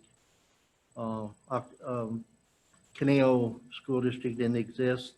The elementary school, we had a couple different school districts when we moved out here in '65. But I recall Tech saying that the Park District and the Oxnard Union High School District went together in building that. That's correct. Okay, Yeah, that's correct. so. Jim and I, like, my parents hadn't even met yet. That's what I was told. And I don't think Jim's parents probably hadn't met yet either. Okay, And my understanding is that's where the agreement of us paying we Yeah. paid, I believe, 25% of the the building Yeah, of the both initial pools, construction costs. which Right. gave us Well, 25% ownership That's of how I it. remembered it, and I thought it was worth bringing up as a comment, so the other board members know the value that, Oxnard Union was in that direction, and they saw Conejo Rec and Park District. Here's a good opportunity to provide our school with a pool, so, Yeah, a good partnership and collaboration yeah. 50-some years ago. And thank you, Oh. Rochelle, for Absolutely. making this up to date. And I didn't mention, but the school district actually took it to their board on Tuesday, this past Tuesday, and it was passed. So just so you know. Director Cuthbert. So just a quick clarification on number 3. So it says that you're going to pay an amount equal to 25% of all overall maintenance.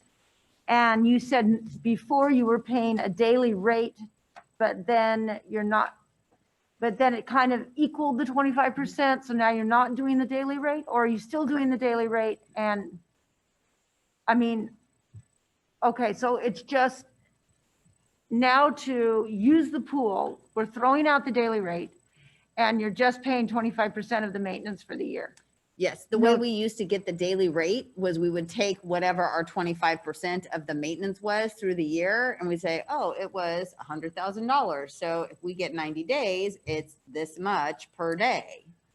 And then if they use the pool, we go, oh, we're charging you $40 an hour. So now we're gonna pay you $300 minus the $40 that we. Okay. So there was just a whole lot of movement. So now we're saying we're charging you separate if you use the pool, and we're still taking the maintenance costs, and we're still paying you the 25%, but we're just going to do it in one.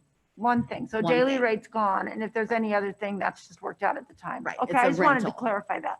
And then the other thing, going from $1,000 to $50,000. I mean, before, if they had a $3,000 repair, were you paying the 25% of that 3,000?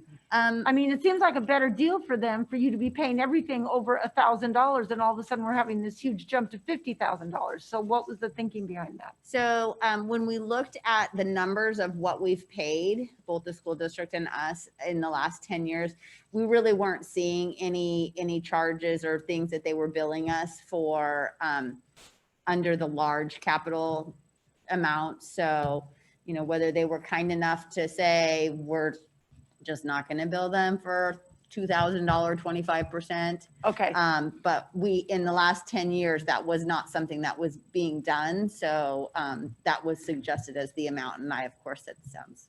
okay, fabulous. that's what I figured, but I thought, because that's just not making any sense. So that's what it was. Okay, so thank you. Director. Director Huffer. Yes, thank you, Chair Nichols. To back that issue, the $1,000, usually the smaller items are going to be expensed. They're not going to be capitalized anyway.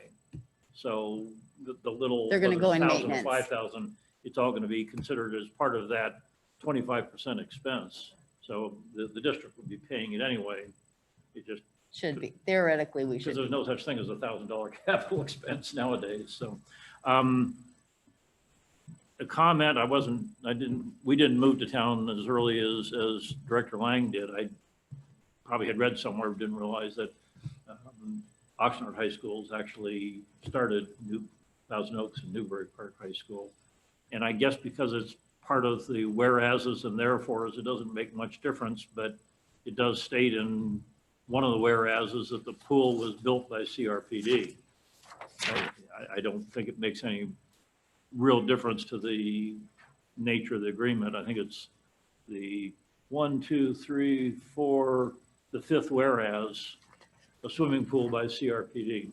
I can't imagine that would make any difference in the agreement or anything, but.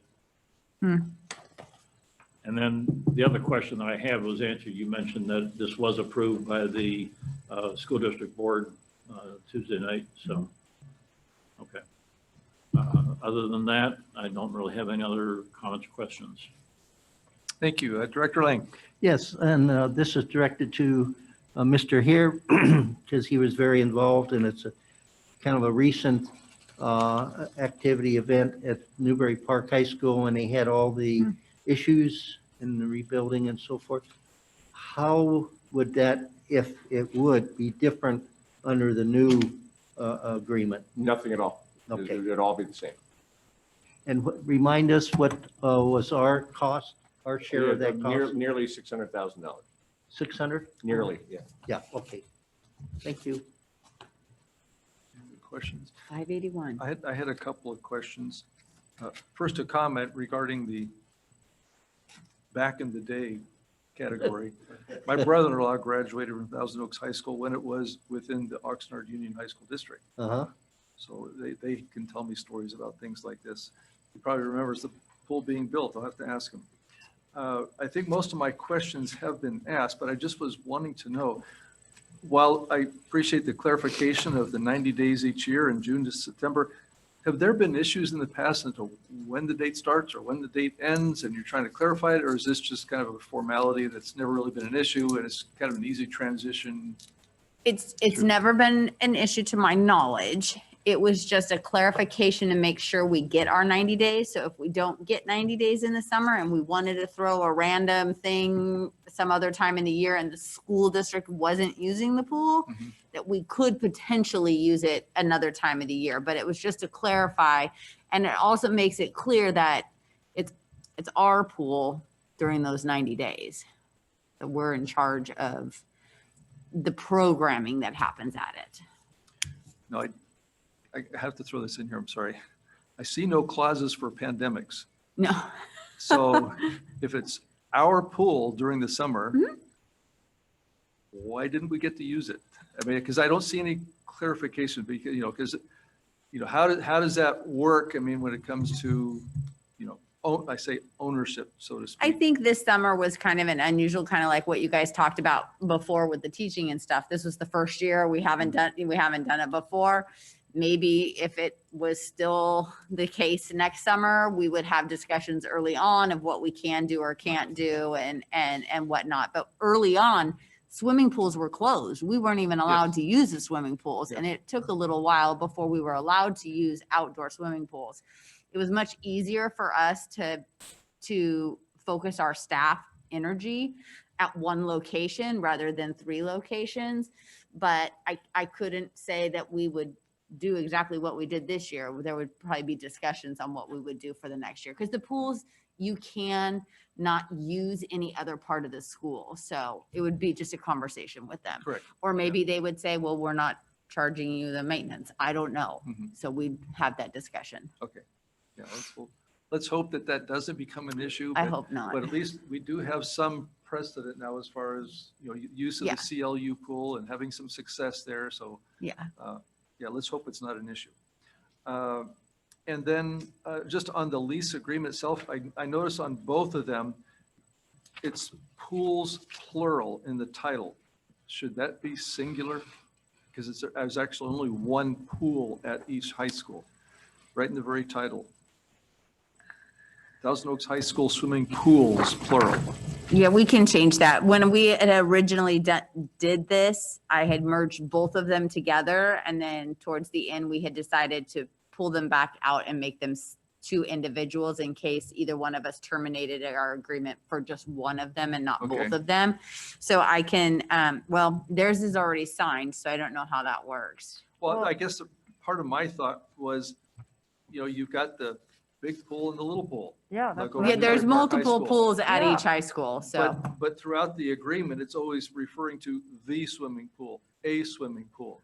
So I didn't know if there was intention that you get to use both pools and it's just not spelled out that way in the agreement itself.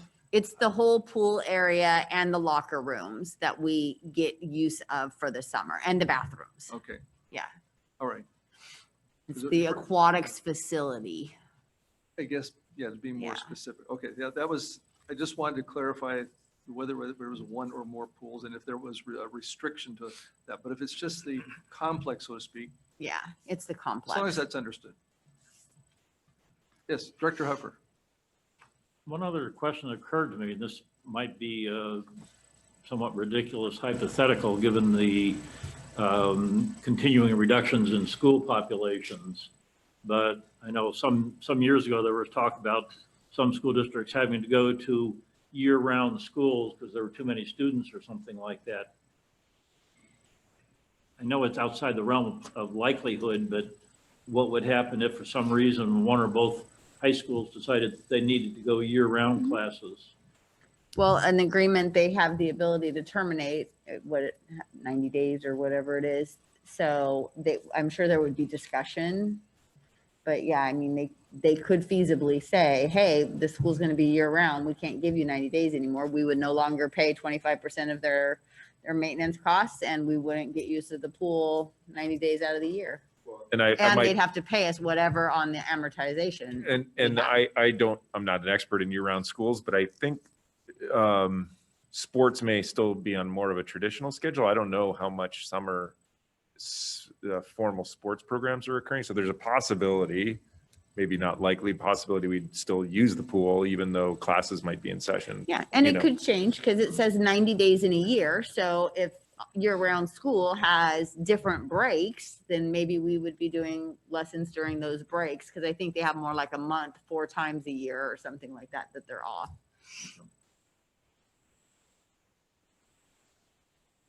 Okay, any further questions? If not, we have a recommendation to approve the updated lease agreements before us. Is there a motion?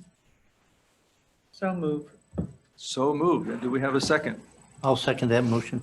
Okay, Director Lang, we have a motion and a second. Any further questions or discussion? If not, can we please have a vote? All those in favor say aye. Aye. Any opposed? Okay, that motion And carries 5-0. Can I just thank Victor Hayek for all his work with me on helping to get this updated? So he's not with us here tonight, I don't believe, but I just want to make sure. I appreciate Absolutely. his work and time dealing with me. Well, absolutely. And again, this is always a good sign when we have agreements with our sister agencies. It just continues to reinforce the value that we see in working together for our community. We all serve the same constituents, just in various ways. So, yeah, please extend our appreciation for his efforts as well. Thank you. Okay, next we have reports and announcements. We have a budget performance report and an enrollment report. Is there any questions on either one or both of those items? Okay, seeing none. That's just information only. We'll move on through. to item 11, department reports. We'll start with the Parks Division, please.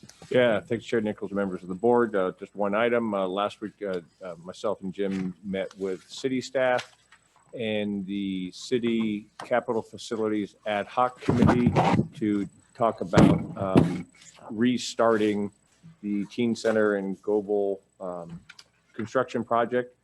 Received favorably, and now staff's working together to take that to council, because the council is going to have to authorize us to go out to bid, and also a grant agreement for a little over $2.7 million to fund the construction of the project. So hopefully the next couple months that will happen, and also then the grant agreement would come to this board for approval also. I'm available for questions. Any questions for Mr. Hare? I just have a quick question, which is really kind of a combination between the two. With the teen center, with obviously it all depends on when this thing happens and unfolds. But do you see this as kind of a kickoff point to kind of reinvigorate the activity and use of the teen center by our teens after all this? Yes. Yep. You think it'll actually kind of get them back involved? Something But we new and exciting? between I mean, I can just lay down the concrete and provide the walls, and then Rochelle's excellent staff will lure them in for fun activities. And also remember, it also could be used by the seniors too. True. Okay. Yeah, because I think people are excited to see something new and just be able to get out there and use it again. Yes. So, very good. Okay, thank you. Next is the Recreation Division. Ms. Callis. Thank you, Chair Nichols, members of the board. So lots of different things going on with recreation. Thank you for attending the holiday drive-through appreciation lunch, and also wanted to see if you guys did you get the email with the diorama video in it? Yes. Okay, good. I didn't see if you were on it or not. So thank you for those of you who judged it. It was very fun, and everybody got little prize, some scratchers, and then we had the top 3 winners. So that was really fun. Also wanted to just let you know that thank you to Mr. Hare, to Tom.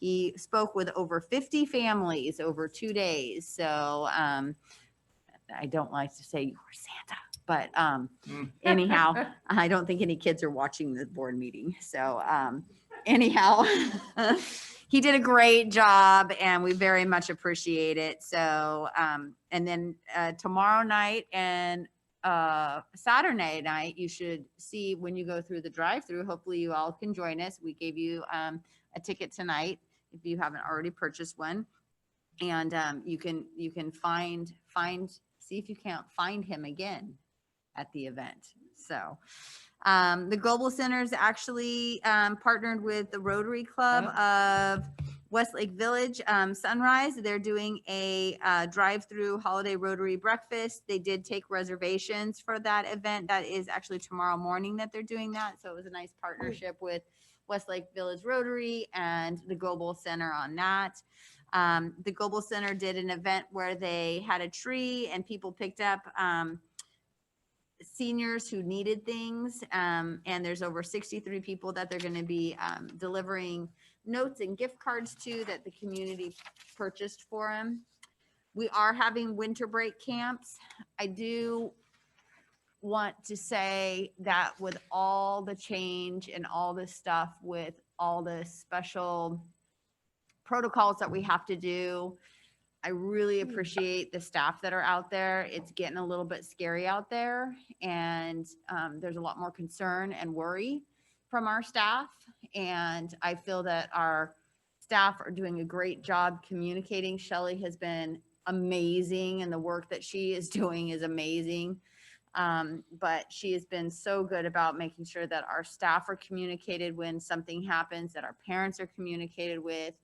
I really feel that we are doing everything in our power to be as safe as possible and make sure that we're transparent with our families on what's going on to the best of our ability, with keeping our staff confidentiality out there too. So, but I do want you to know it is a scary time, and staff are feeling very vulnerable.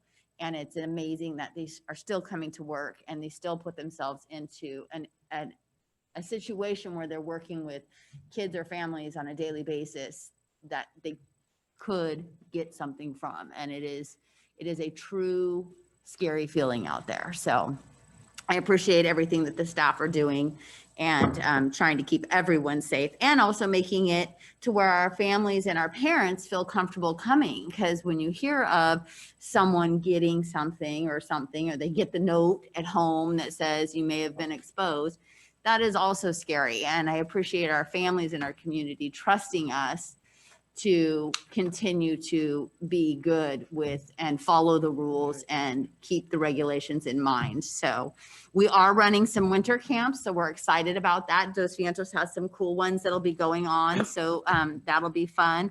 They had a great gingerbread house decorating party that they were able to do. As you said, everybody's doing things differently, so the staff are very creative on how they're doing it, whether it's families or in households or whatever, but they're still being able to do programming.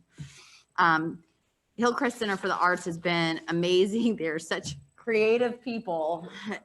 Their minds blow me away, but they're still doing some shows. We just purchased you can see in that guide, a very large movie screen. So this is now a new thing that CRPD does. We do movies, whether it's in your car or in the park one day. So that was going to be something that we're going to continue to do. I think the drive-in movies are back.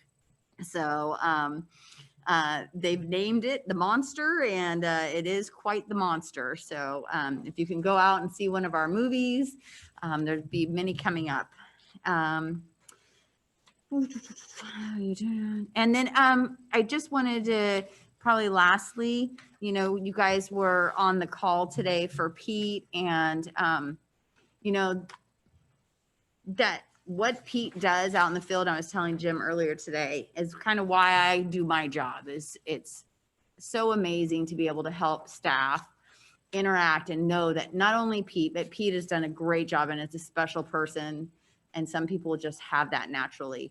But that's going on in all of our units. Every single one of our units, there are kids or families that they've gone through the program, their kids have gone through the program, somehow it changed or impacted their life. And to me, that's what recreation is about, giving kids a safe place to be social, learn how to interact with each other, maybe learn some physical skills, try to learn some healthy skills, be mentally okay, and hopefully have someone, because those of us who have our parents, we need the community to help raise our children. And so when you live in a community like Thousand Oaks that really supports our youth, it's really pretty amazing. So thank you for being on that call today with Pete. I know it meant a lot to him, and his last day is not until the end of the month. So we actually have him for a couple more weeks. So, but with that, I think I've covered everything, and I'm available for questions. Thank you, Ms. Callis. Any questions? Yes, I'll go around this way this time. Mr. Huffer, anything? Okay. Director Cutsworth. So on those tickets you gave us for, rocking around the park, do you need reservations for that, or you just show up? Okay, thank you. And great job for everything. It's always very fun to listen to your report and all the good things that are happening. Director Lang. Yes, you were talking about, the staff and the concern of vulnerability with the COVID-19 interacting with the community. Does this type of work classify our people and I can't remember because I haven't heard it enough, a category to where they could get these COVID shots early? I don't believe so. They won't be in the, like the nurses and the doctors and the first responders, no. Okay. So it was just a question based on, dealing with so many people in the community and providing such great service and so forth. I just didn't know if there was a category that we fit into. Not that I'm aware of at this time. Okay. It was just. Yeah. And it's not like there's a big fear out there, but you definitely can feel that we're a little more things are going on. We're hearing more people have come into close contact. We're hearing more, oh, I know someone now that has gotten sick, that type of thing. So it's just a little bit different now. It's getting a little closer to home. So there's definitely more of a cautiousness, and you really see people following the rules and stuff. Two other things, and General Manager in his year in review mentioning about the COVID testing we had over at Caneo Creek North for a while.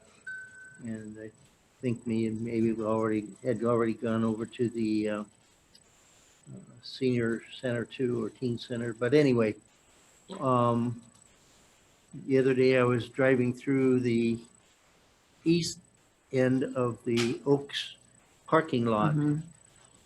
Where that nursery used to be, Mhm. Armstrong, I think it was. Anyway, long story short, they've got the testing going on at the county medical center.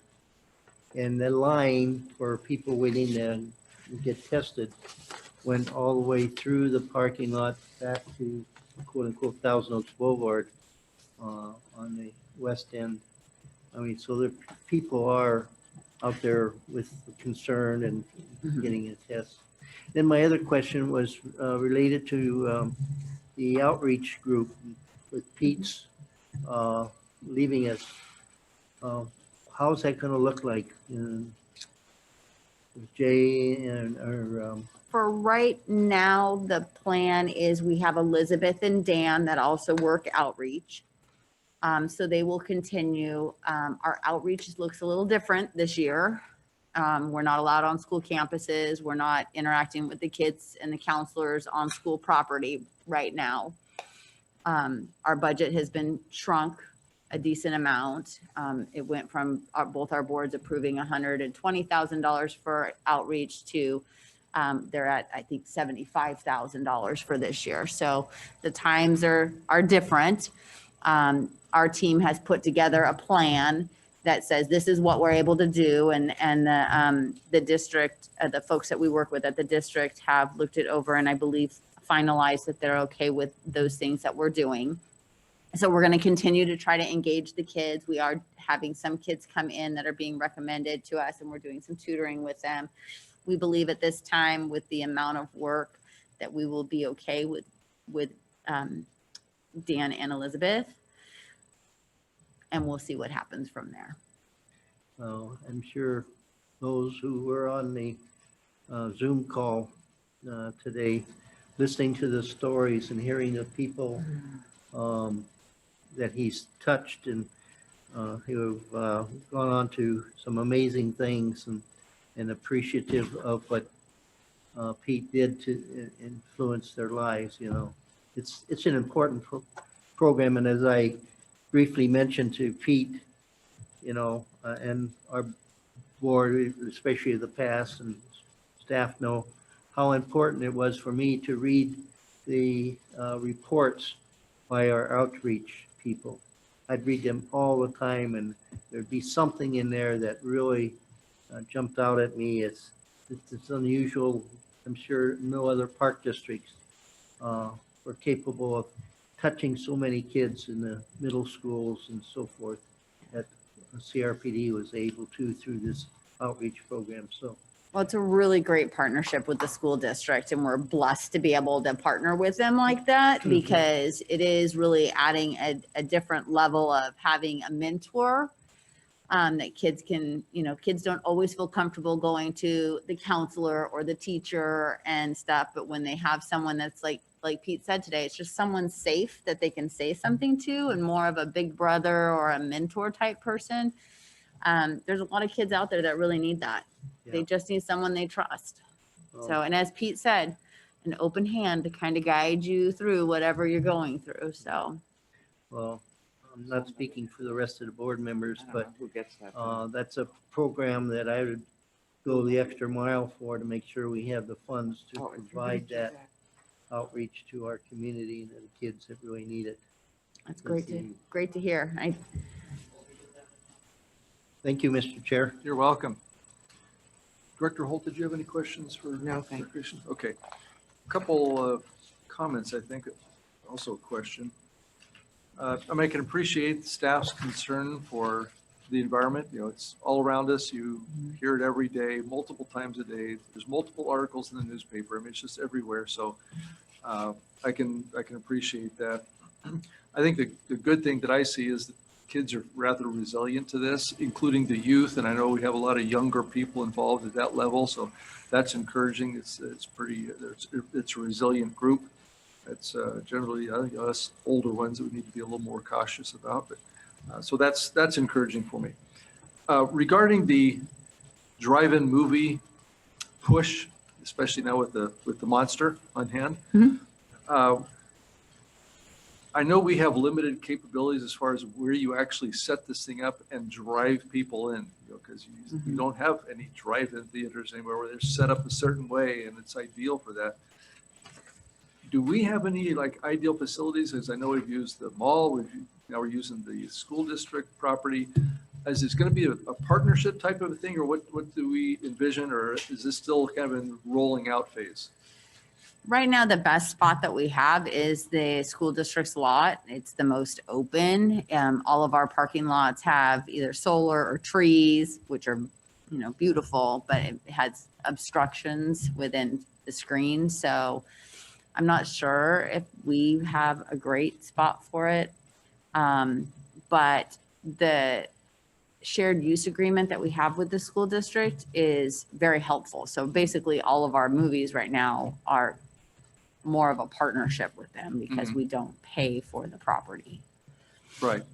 Okay. To where they rent that property to other people. And the use of the soccer field school property, this will be the first time, right? You not use that for a drive-in spot before?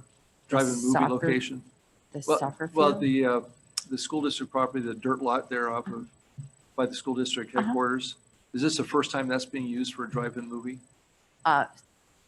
This isn't our first one there. Oh, it's not? Okay. No. Since March, we've had several there. At least 4 or 5. And then other people have had them there too. There's been some in the past years. Okay. Yeah, People have done that for fundraisers and stuff. Okay, I mean, I knew that it was happening there, but I was not aware that it happened in the past at that exact location. Okay, all right, so that's a proven site then. The other thing I was going, how do people get the audio in their cars? We have an FM transmitter. Oh, perfect, okay. We own all sorts of things now. I was gonna say, is everyone have to everybody's, tuning up their Just like the iPad or old their days. phone? All right, perfect. And then the other comment I was gonna make is my observation, kind of following what you said, is the rec programs help to recruit future CRPD staff. I have seen that time and time again, going and talking to places. Oh yeah, I used to take classes here and now I started working part-time and then I'm full-time and pretty soon they're gonna be general manager or something. So yeah, it's a great setup. So as long as we can keep doing that and have part-time jobs for them, that's important. Yeah. Okay, and then again, just I also want to mention your reference to the tech support that we now have. We've created a whole new unit here now. We've got the board broadcast /Zoom/tech unit, which we never had before. So again, just how things have evolved. So thank you for all your support back there.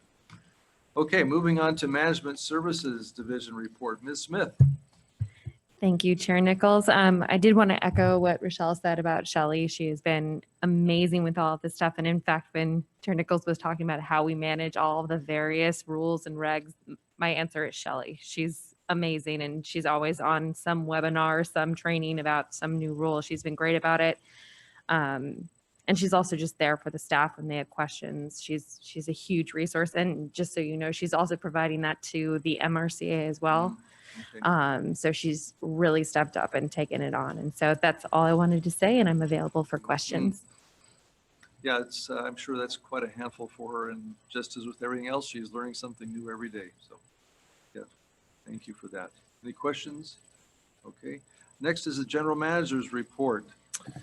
Very briefly, I have spent a lot more time in the last couple of weeks since I said yes to the VCSDA, which general manager wants to try to corral 26 other general managers and get a bunch of info. So that's been fun. It's okay. But yeah, we are trying to put together a package. We did have a meeting with the county that was hopeful. It wasn't certainly a yes, and it certainly wasn't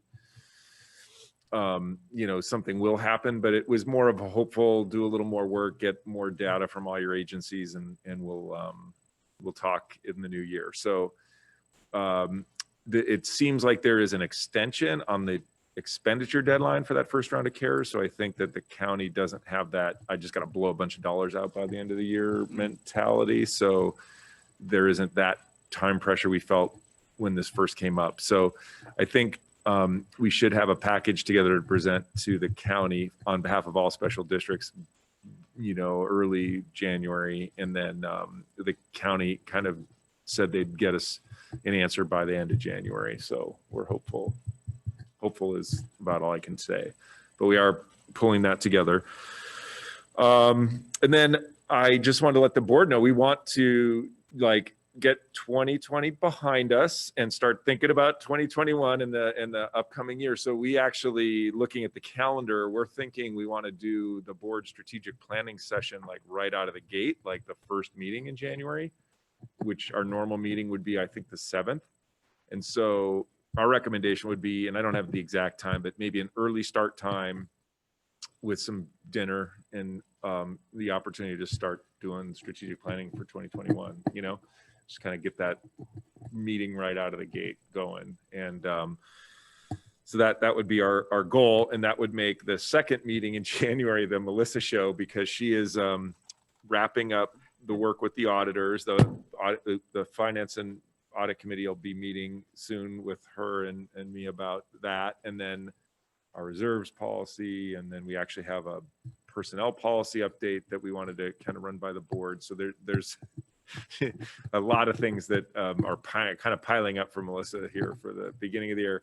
And then just as we start the new year, then we are coming to the end of our 2-year agreement with the employees. So we will then have to start labor negotiations early next year, and then the new 2-year budget cycle. So that's all coming up pretty quickly. So we want to get the board strategic planning meeting going right out of the gate. So hi Aline, we're going to have Aline help get you guys to make sure maybe you can start at 4 instead of 6 on the 7th, something like that.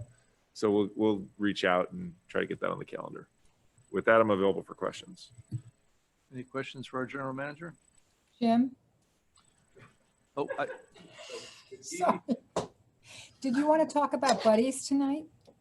Oh, thanks for reminding me. We're going to do that during the strategic planning session, but I do have our, this hopefully looks somewhat familiar. This was the document we called the Board Buddies document. Yes. 2020 is the opportunities to have face-to-face, get a coffee and chat with your fellow board members probably did not present itself as often as we would have thought. So during strategic planning, I think we'll revisit Board Buddies and try to see who wants to kind of reach out to whom at our fellow agencies and do that. So good idea. Thanks for the reminder, Aline. Okay. Continuing on, director's reports. I'm going to start to my left here. Director Holt. I have no report. No report. Okay. We'll continue on to Director Lang for your reports. Thank you, Chair Nichols. I was going to comment, and I know that a number of us participated in the CRPD roundtable. I thought they were very beneficial.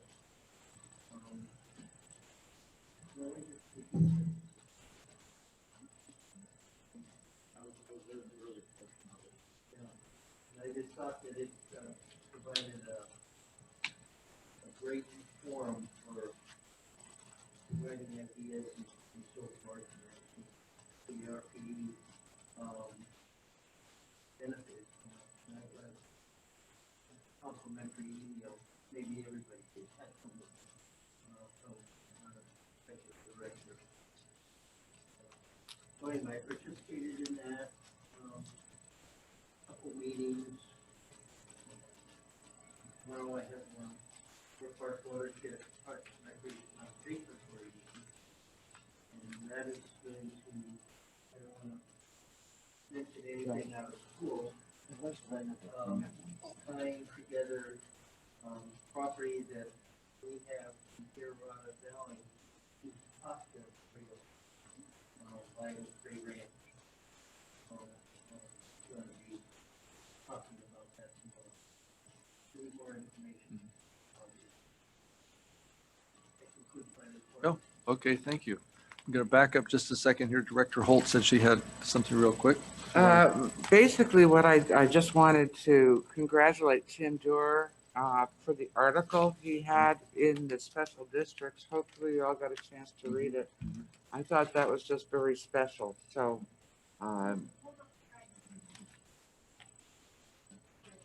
page 16.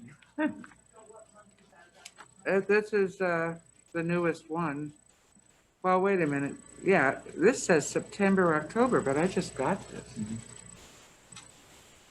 It says September and October. No, it's 2020, so anything can happen. It's, yeah, you're correct, yeah. But it is, and it's directed to me, you know, in my mailbox. But I mean, what a recognition for our district. It's really special. Mm-hmm. Very much so. If you didn't get one, I'll give you this copy.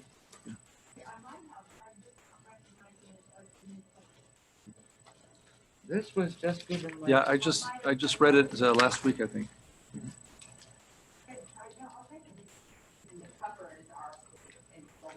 Yeah, Mhm. yeah, the cover's us and too. Did you see it? Yeah, okay. Although if I get up and move. We'll have to change that. Have to get one.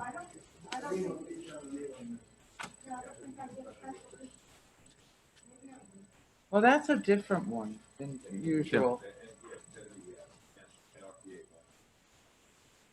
Director Cusworth, did you have anything for the reports or meetings or conferences attended or Zoomed? I don't think I've done anything that anyone else hasn't done in the last 2 weeks. I don't have my calendar here, so no, I have no Okay. report. All right, thank you. Director Huffer. Well, there hasn't been very much. We were all at the holiday luncheon, which was really well done. Had a lot of fun there, and as Nellie said, we got a chance to talk to a lot of the employees, so the weather cooperated. I did listen in on the State of the City address about a week ago or 2 weeks ago. I sort of lost track, December 8th.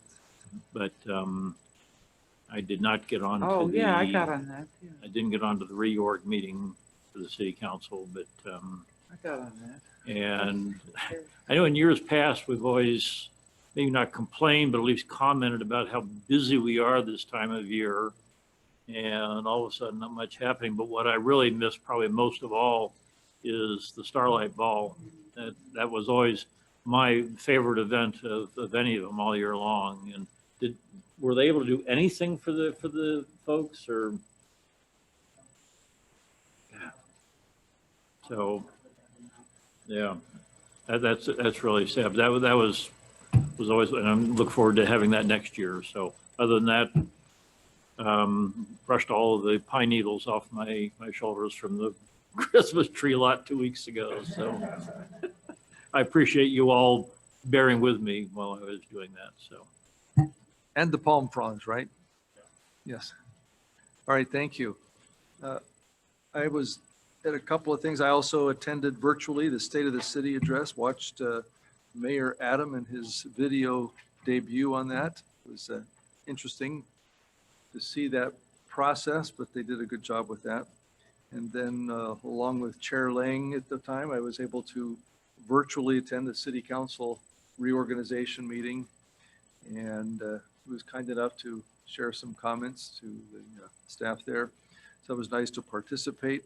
And I made a comment there because I saw it, and I don't know, maybe it's the first time I recognized it actually on the agenda, but our general manager is listed as part of the executive team, which we know he goes to those meetings, but I guess I never really noticed that your name is actually right there on the top of it. With all the other executives with the city, it recognized as part of the executive team. So I made comment of that just to kind of remind them and myself of the teamwork that we have with the city, just as we discussed earlier with the school district this evening, and how important that is. And we can't let that go, otherwise it just slips away, and pretty soon we forget things like that. So I just want to thank our general manager for his active involvement in making sure that relationship stays fresh and purposeful, and appreciate your efforts to keep that up, and also doing things on our behalf when sometimes we don't even know it. Gifts or recognitions, things like that. So thank you for doing that. Make sure that we look good, even though we don't know you're making us look good. So thank you. I also attended the CRPD roundtable on December 8th. That was also good. Hopefully that'll continue. And then yesterday with the district holiday party, I did get there a little bit early and was able to get a task assignment by a general manager of handing out gifts, the calendars, the trivia sheets, and the highlight of it was the scratchers, I'll have to admit. It was just, what's behind the curtain. They had to know. But it was good to, visit with a few folks there. A little hard to recognize who they were. Had to exchange names. I did wear my name tag just so they could see who I was.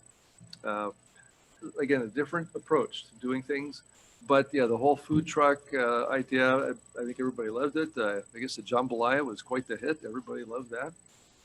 I had the tacos and those were good. So thank you for making that happen. I saw the administrators running back and forth. I told Ms. Callis that she needed to bring her roller skates next time.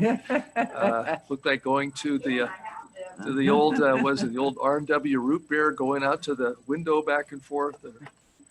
So thank you for the administrative team for pulling that together and making that happen. I know the staff really appreciate that. Okay, item 12, any requests for status reports or items for subsequent agendas? Mr. Director Lang.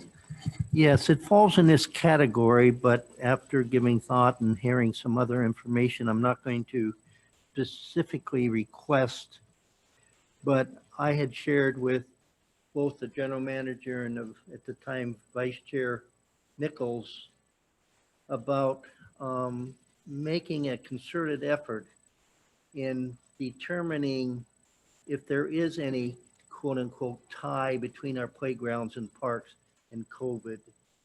We get shut down, and it hasn't been proven that our playgrounds and parks is a place where the COVID is transmitted. And I thought, well, doggone it, we've got a number of park organizations here in the state of California. Why don't we kind of get together and sponsor some kind of medical analysis of how COVID is or is not transmitted? And I brought it up at the roundtable, as Director Nichols would know. And it didn't get any real comments or anything like that. And then I was listening to a television report on some restaurants in New York who are claiming the same thing. The restaurants are being closed, but there's no record of COVID being transmitted from these restaurants. They're outside and this and that, but yet they get closed down. So if they've already got the information that there's nothing being transmitted, yet they still get closed down, is it worth the effort for the park districts to go through the process of, doing a medical analysis of traceable COVID? And so I was thinking, well, let's just leave it lay for right now. But again, it bothers me when we're targeted, having to close, parks and playgrounds that provide so much for our community, for the kids and so forth.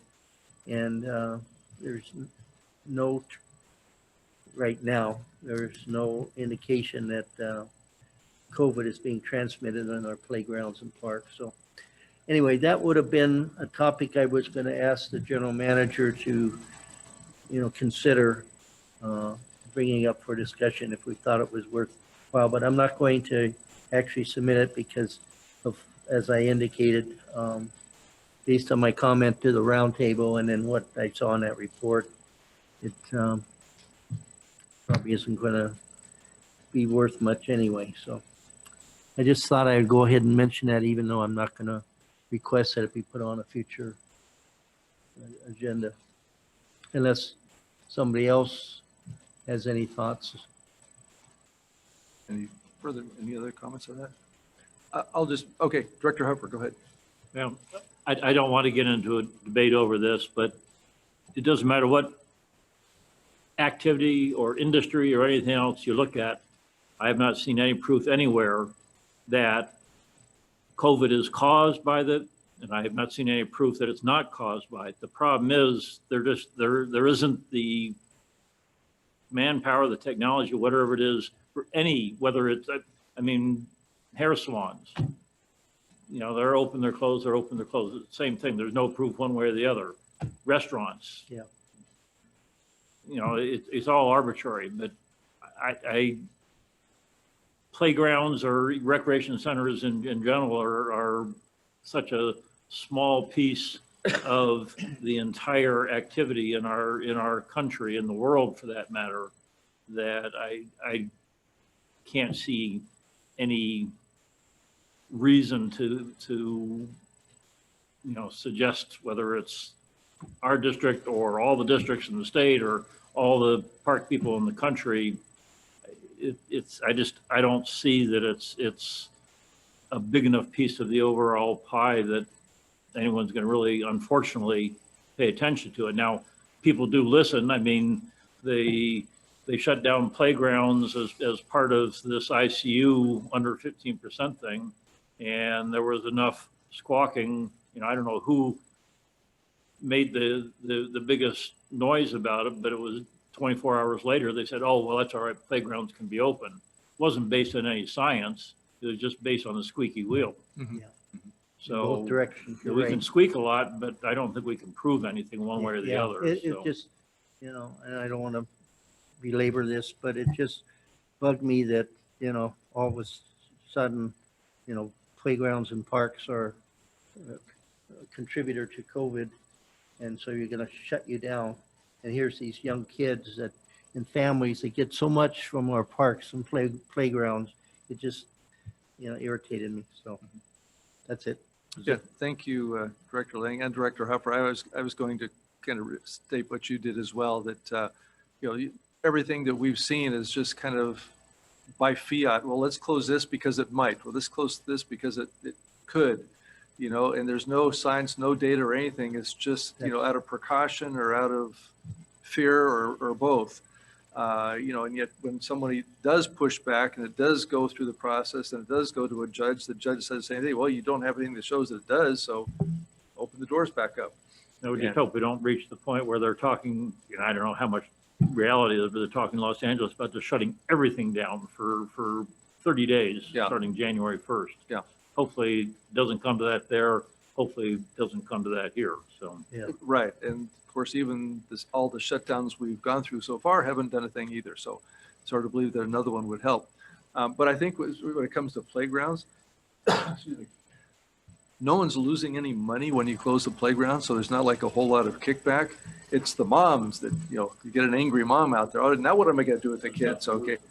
Yeah. It's just like, that was the only thing that probably got the governor's attention, was some angry moms, I suppose. But yeah, that's what it takes. And when I think of the resiliency of our kids, but also what else do you do with toddlers? You take them to the playground, and we don't have a playground. What do you do with them? You're supposed to go outside. We had our grandkids at Even Star Park on Friday, and which is not a commonly visited park. Place was packed. People on the lawn, people on the ball field, people in the playground. It was just, it's like the kids couldn't even find a swing open. It was just constant. I thought, oh heavens, if we were to close this place again, if someone would be marching down here. So anyhow, that's my passion. I feel the same way as you do. Now, how you get traction to do that, I don't know, but Yeah. fortunately they're open now. Maybe we just need to recruit a few moms groups and maybe we'll get some action for us. Okay, let's move on. We have another items from the public. From our tech team, do we have any Zoomers in there? Okay. And Mr. General Manager, I see nothing for a closed session. Is that correct? Okay. With that, it is my honor as my first adjournment of this last meeting of 2020 to mid 2020 at this Park District sayonara. And we'll hopefully start off with a good 2021 when we return in January. I guess that will be on January 7th. Merry Christmas. Okay. Merry Christmas. Yes, Merry everybody. Christmas. Thank you Happy all. New Year. We are adjourned. There we go. Yeah.